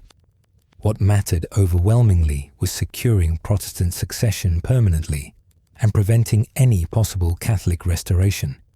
If the price was accepting parliamentary supremacy explicitly in law and agreeing to German Hanoverian succession, so be it. England's emerging constitutional monarchy, a political innovation that would eventually influence democratic governments worldwide, was being systematically codified through these practical adjustments driven by immediate political necessities. Personal matters grew increasingly melancholy and difficult for William through these final years. His health, never good even in youth, deteriorated further after Mary's death. His chronic asthma worsened significantly, leaving him frequently breathless and exhausted. Coughing through long nights without Mary's comforting presence, he suffered from various other ailments, recurrent fevers, persistent pains throughout his body, digestive troubles that left him weak and unable to eat properly. By his early 50s, he looked and felt far older, worn down by decades of warfare, political struggle, personal loss, and the simple accumulation of physical ailments that his weak constitution could not properly fight off. He spent increasing amounts of time away from London at Hampton Court Palace, which he had extensively and expensively rebuilt in the Grand Baroque style with the help of architect Christopher Wren, creating magnificent gardens and impressive state apartments.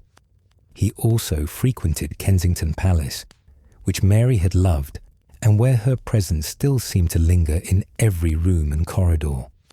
Both palaces offered respite from London's noise, crowds, and unhealthy air that aggravated his asthma.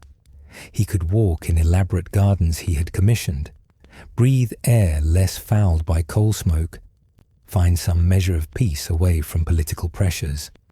In September 1701, the deposed King James II died in exile at Saint-Germain-en-Laye near Paris, ending a sad chapter in British royal history. Louis XIV, in a gesture combining genuine sympathy for his longtime guest and deliberate defiance toward England, immediately recognized James's son, the baby born in 1688, whose arrival had triggered the succession crisis, as King James III of England. This formal recognition violated the Treaty of Ryswick explicitly and enraged English public opinion across all political factions. William, though he had no personal hatred for the young James Francis Edward Stuart, recognized immediately that Louis's provocative action reopened the succession question internationally and would likely lead to renewed military conflict.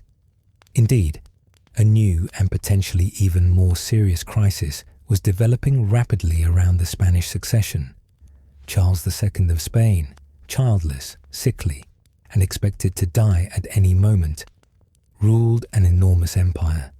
Spain itself, the wealthy Spanish Netherlands, Naples, Sicily, Milan, vast colonial holdings throughout the Americas, including Mexico and Peru. His territories represented an absolutely enormous strategic prize that would fundamentally alter the European balance of power. Both Louis XIV, whose grandson Philip had a legitimate claim through Spanish royal lineage, and the Austrian Habsburgs, who also had strong dynastic claims, were positioning to secure the Spanish inheritance. Whichever power secured Spain would dominate Europe completely. William, despite his age, declining health, and physical exhaustion, began organizing yet another grand alliance to oppose French acquisition of Spain. England, the Dutch Republic, Austria, and various German states prepared diplomatically and militarily to resist what they saw as unacceptable French expansion. It would mean more war, more years of struggle, more sacrifice and expenditure. But William, with the stubborn determination that had characterized his entire life, recognized that allowing French hegemony over Spain would destroy the balance of power that all his previous wars had fought to maintain and protect. He would not rest, could not rest, while France threatened Protestant Europe's independence and balance. By early 1702, preparations for what would become the War of Spanish Succession were well advanced and moving toward inevitable conflict. Parliament, though thoroughly weary of war and resentful of its costs, recognized the mortal danger that French control of Spain would represent and voted substantial funds for military preparations. The alliance was forming through patient diplomacy, treaties being signed, armies being mobilized and equipped. William prepared personally for yet another campaign season, another round of councils and battles and diplomatic maneuvering across Europe. At 51 years old, worn down by chronic illness and decades of constant struggle, he was not done fighting. He would never be done fighting, never accept French domination, never rest until death itself intervened to end his mission. Let these final years of struggle and loneliness wash over you gently now, like evening tide. Feel the weariness of a man who has spent his entire adult life in constant struggle against overwhelming odds, the profound loneliness of power exercised without the beloved partner who made it bearable. See William walking slowly through Hampton Court's elaborate gardens, breathing the cold air despite his damaged lungs, planning wars he might not live to finish. Rest peacefully in the knowledge that duty continued steadfastly even when joy had fled entirely. That sense of purpose and mission outlasted personal happiness. Close your eyes and drift towards sleep on thoughts of service and sacrifice, of lives spent in causes larger than self, of determination that would not bend until the body itself could no longer continue. February in England is invariably cold and damp, the dead heart of winter when spring still seems impossibly distant, and the grey skies press down with relentless gloom. On February 20th, 1702, William rose early, as was his lifelong habit at Hampton Court Palace, and prepared methodically for his daily routine. Despite the bitter cold that seeped through palace walls, despite his chronic respiratory ailments that the damp air aggravated terribly, he insisted stubbornly on taking regular exercise through horseback riding. It was one of the few physical pleasures he still allowed himself, one of his last connections to the active military life that age and illness were steadily taking from him. A brief daily escape from the endless paperwork, political concerns, and diplomatic correspondence that filled his days and left him exhausted. He had recently acquired a new horse, a spirited chestnut gelding named Sorrel, and was eager to try the animal's paces in Home Park, the private hunting grounds surrounding Hampton Court. The horse was lively and high-spirited, which appealed to William despite his age and declining health. He had spent most of his life in the saddle, commanding cavalry, reviewing troops, riding between battlefields and capitals across Europe.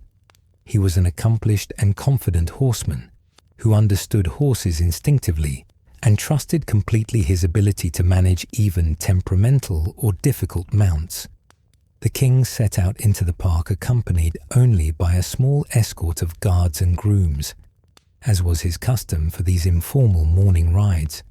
The ground was still hard from winter frost that had barely begun to thaw, the grass brown and dormant beneath patches of old snow. Bare trees stood stark against grey February sky. William urged Sorrel into a canter, enjoying, despite the cold, the sensation of speed and movement, the cold air rushing past his face, the rhythm of hooves on frozen ground. For a few precious moments, he could forget the enormous burden of 3 crowns, the approaching war with France that would begin as soon as spring campaign season arrived, the political complications that constantly demanded his attention. There was only the movement of the horse beneath him, the rhythm of galloping hooves, the simple physical pleasure of riding. Then disaster struck with terrible and unexpected suddenness. Sorrel's hoof came down directly on a molehill, one of the small mounds of earth that moles push up when tunneling underground, creating slightly raised humps across fields and lawns. The seemingly solid ground gave way unexpectedly beneath the horse's weight, throwing Sorrel completely off balance. The horse stumbled badly, pitching forward, and William was flung violently from the saddle. He hit the hard frozen ground with tremendous force. his left shoulder taking the full, brutal impact of the fall. He heard and felt his collarbone snap with a sharp crack and immediate searing pain that made him gasp. The guards rushed immediately to him, finding their king lying on the cold ground, conscious but clearly badly injured and in considerable pain. William, even through the shock and agony, kept his characteristic composure and made light of the accident with grim humour. He joked weakly that the injury was no nearer than other close calls he had survived in his long military career, a reference to that cannonball that had grazed him at the Battle of the Boyne 12 years earlier. His attempt at levity could not hide the severity of the injury, but it demonstrated the stoic courage that had characterized his entire life. But a broken collarbone for a 51-year-old man in poor health was indeed very serious. Court physicians were summoned immediately and examined him carefully. They confirmed the break, set the bone as skillfully as they could given the medical knowledge of the period, immobilized his shoulder with bandages and a sling, and instructed William firmly to rest completely until the bone healed properly. Complete rest and immobility were essential. Any movement might displace the bone and prevent proper healing.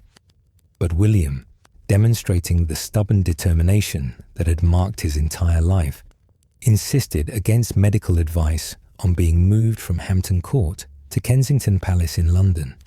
Hampton Court was lovely but isolated from the centre of power, and he felt an urgent need to be closer to his ministers, his papers, the machinery of government that continued regardless of his injury.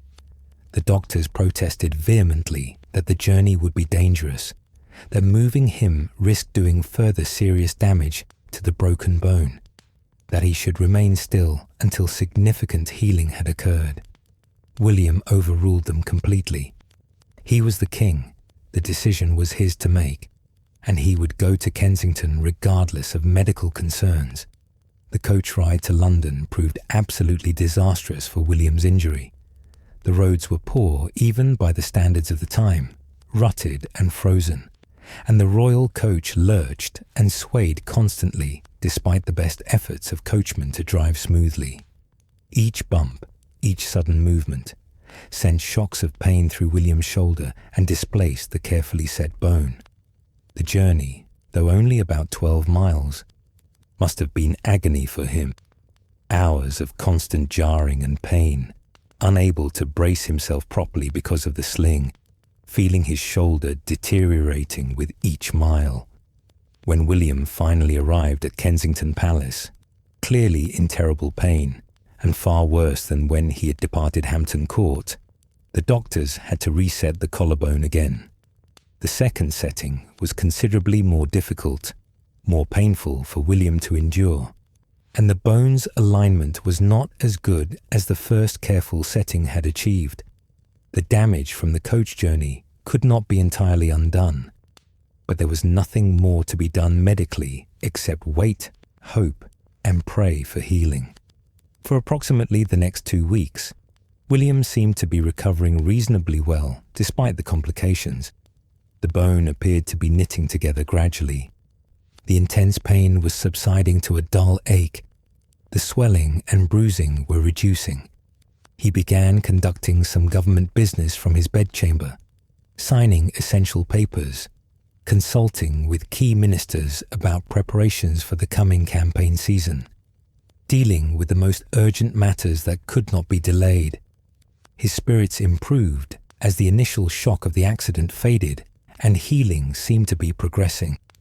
It seemed he would recover fully, merely delayed in his war planning rather than seriously impaired long term. But on March 4th, William's condition suddenly and alarmingly deteriorated without warning.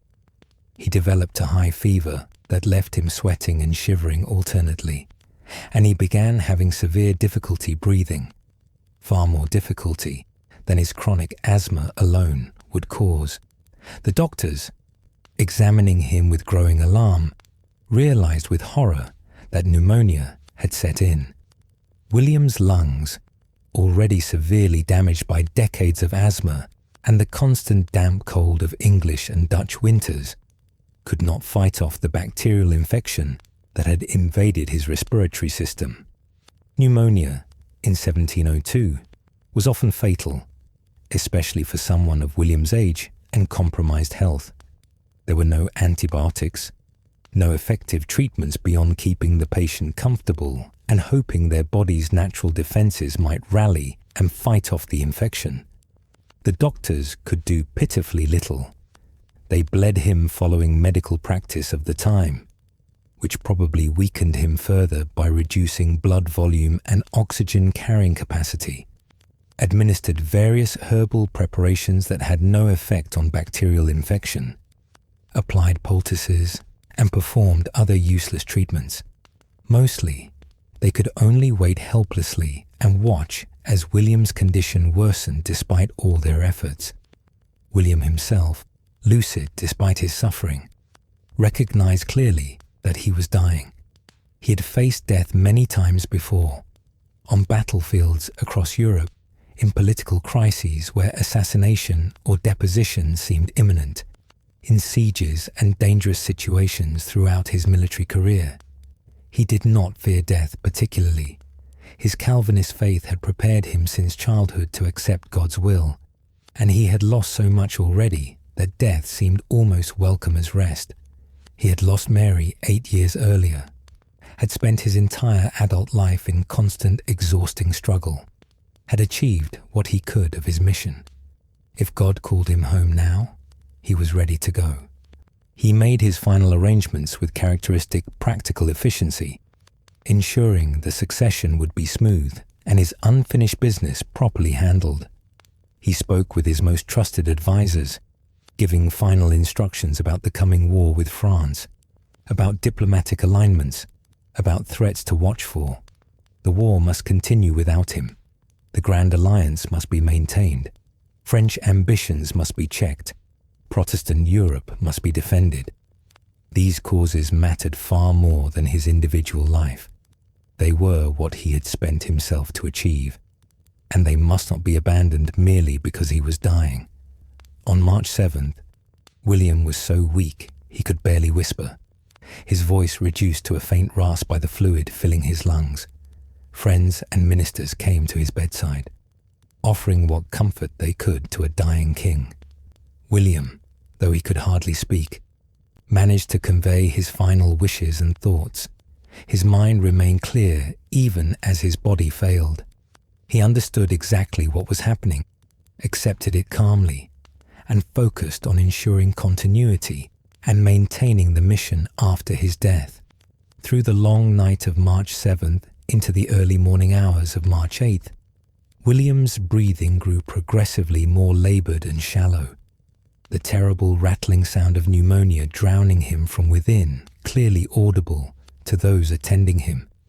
He struggled for each breath, his damaged lungs unable to provide adequate oxygen, his body slowly suffocating despite desperate efforts to breathe.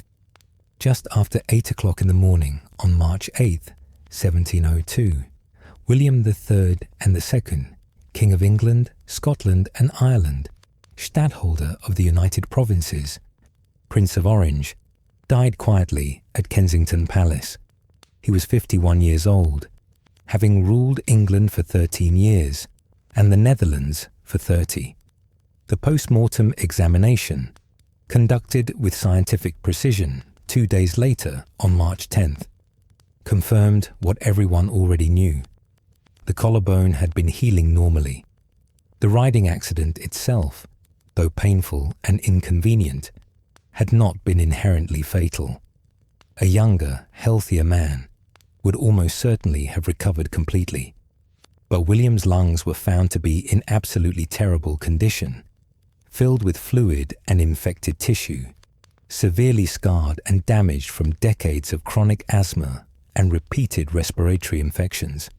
The pneumonia, once established in those compromised lungs, had been essentially unsurvivable given the limitations of early 18th century medicine. The funeral was a relatively quiet affair. far less elaborate and expensive than Mary's had been 8 years earlier. William was buried at Westminster Abbey on April 12th, late at night with minimal public ceremony. It seemed somehow fitting for a man who had lived without seeking glory or public acclaim, who had worked through tireless duty rather than personal ambition, who had restored monarchy to England yet strengthened Parliament's authority against royal power. Even in death, he eschewed ostentation and elaborate display. The Jacobites, who had opposed William bitterly for 14 years, celebrated his passing with toasts to the little gentleman in black velvet, meaning the mole whose underground digging had created the fatal molehill that threw William from his horse. They convinced themselves that William's death represented divine judgment against usurpation, proof that their cause was righteous and would ultimately prevail. Time and history would prove them entirely wrong. Jacobitism would linger as a cause for decades, but would never succeed in restoration. Anne, Mary's younger sister, succeeded to the throne as Parliament, and William had carefully arranged through the Act of Settlement.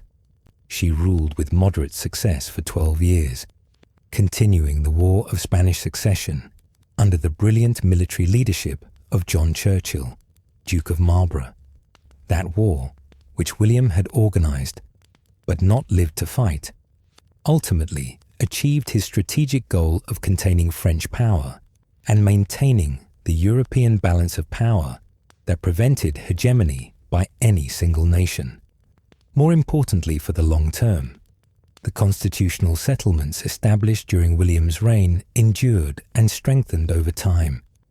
The Bill of Rights, the Act of Settlement, the precedents of parliamentary control over taxation and military funding, the principle of limited monarchy accountable to law.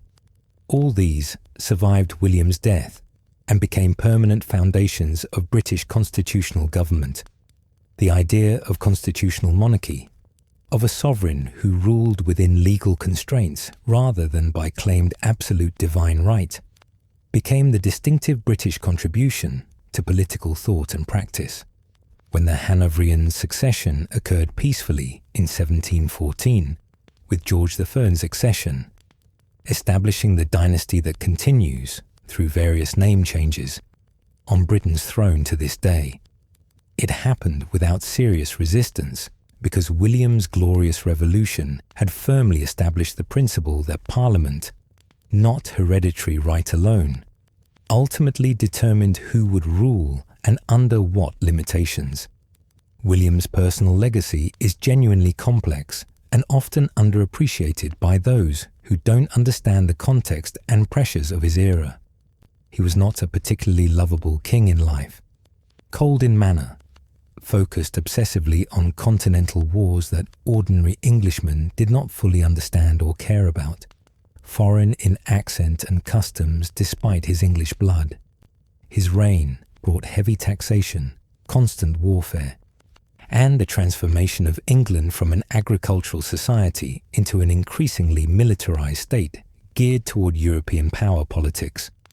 But he fundamentally transformed England's place in Europe and the world, brought the nation decisively into the forefront of European power politics after generations of relative isolation, and established constitutional principles that would eventually influence democratic governments worldwide. He gave his entire life, sacrificed any possibility of personal happiness or peace to the mission of containing absolutist tyranny, whether Louis XIV's French Catholic version or James II's English variety. In that life-consuming mission, pursued with relentless determination across 5 decades, he ultimately succeeded despite enormous obstacles and at terrible personal cost. History has been considerably kinder to William than his contemporaries were. Modern scholars recognize him as one of the pivotal, transformative figures of the late 17th century, a man whose influence extended far beyond his personal limitations and the relatively short span of his English reign. He was not a great tactical general like Marlborough, Not a brilliant administrator like the Grand Pensionary de Witt, not a charismatic leader who inspired passionate loyalty through force of personality. But he was dogged, determined, principled beyond question, and utterly committed to causes larger than himself. In the final analysis, those qualities proved sufficient to change the world fundamentally. As you drift into final sleep now, let William's remarkable life carry you gently into peaceful rest. See the long, difficult journey from orphaned prince to king of 3 realms, from excluded youth to architect of revolution, from dutiful stadtholder to defender of Protestant Europe. Feel the weight of 51 years spent in constant struggle. Wars fought and fought again without surrendering. Political battles won through patience and determination. Personal sacrifices made without complaint or expectation of reward or gratitude. Rest in the quiet peace that finally came to him on that March morning. The eternal rest that follows a life fully spent in service to something larger than self, greater than personal ambition. Imagine Hampton Court in cold February, the frozen ground, the unfortunate molehill that changed history. Picture the progression from accident to illness to death, the inevitable biological decline, the body finally demanding rest that the indomitable spirit would never have chosen. And then imagine Westminster Abbey in April darkness. A king laid beside the wife he loved. 2 lives joined in death as they had been in marriage and rule, resting together from labors that transform nations and shape the modern world. Close your eyes completely now, dear listener, and let these final images guide you into the deepest, most peaceful sleep. The story of William III of Orange is ended, but its echoes continue through centuries, influencing us still. Sleep now peacefully and contentedly, knowing that even the most difficult lives can have profound meaning. That duty faithfully performed across decades matters more than fleeting personal happiness. That the work we do with integrity and determination outlasts our brief span of years. Rest well, dear sleepy listener. Rest well in the gentle knowledge that history remembers those who serve causes larger than themselves, who sacrifice comfort for principle, who change the world not through seeking glory, but through quiet, determined, faithful service across a lifetime. Sweet dreams, peaceful sleep, gentle rest,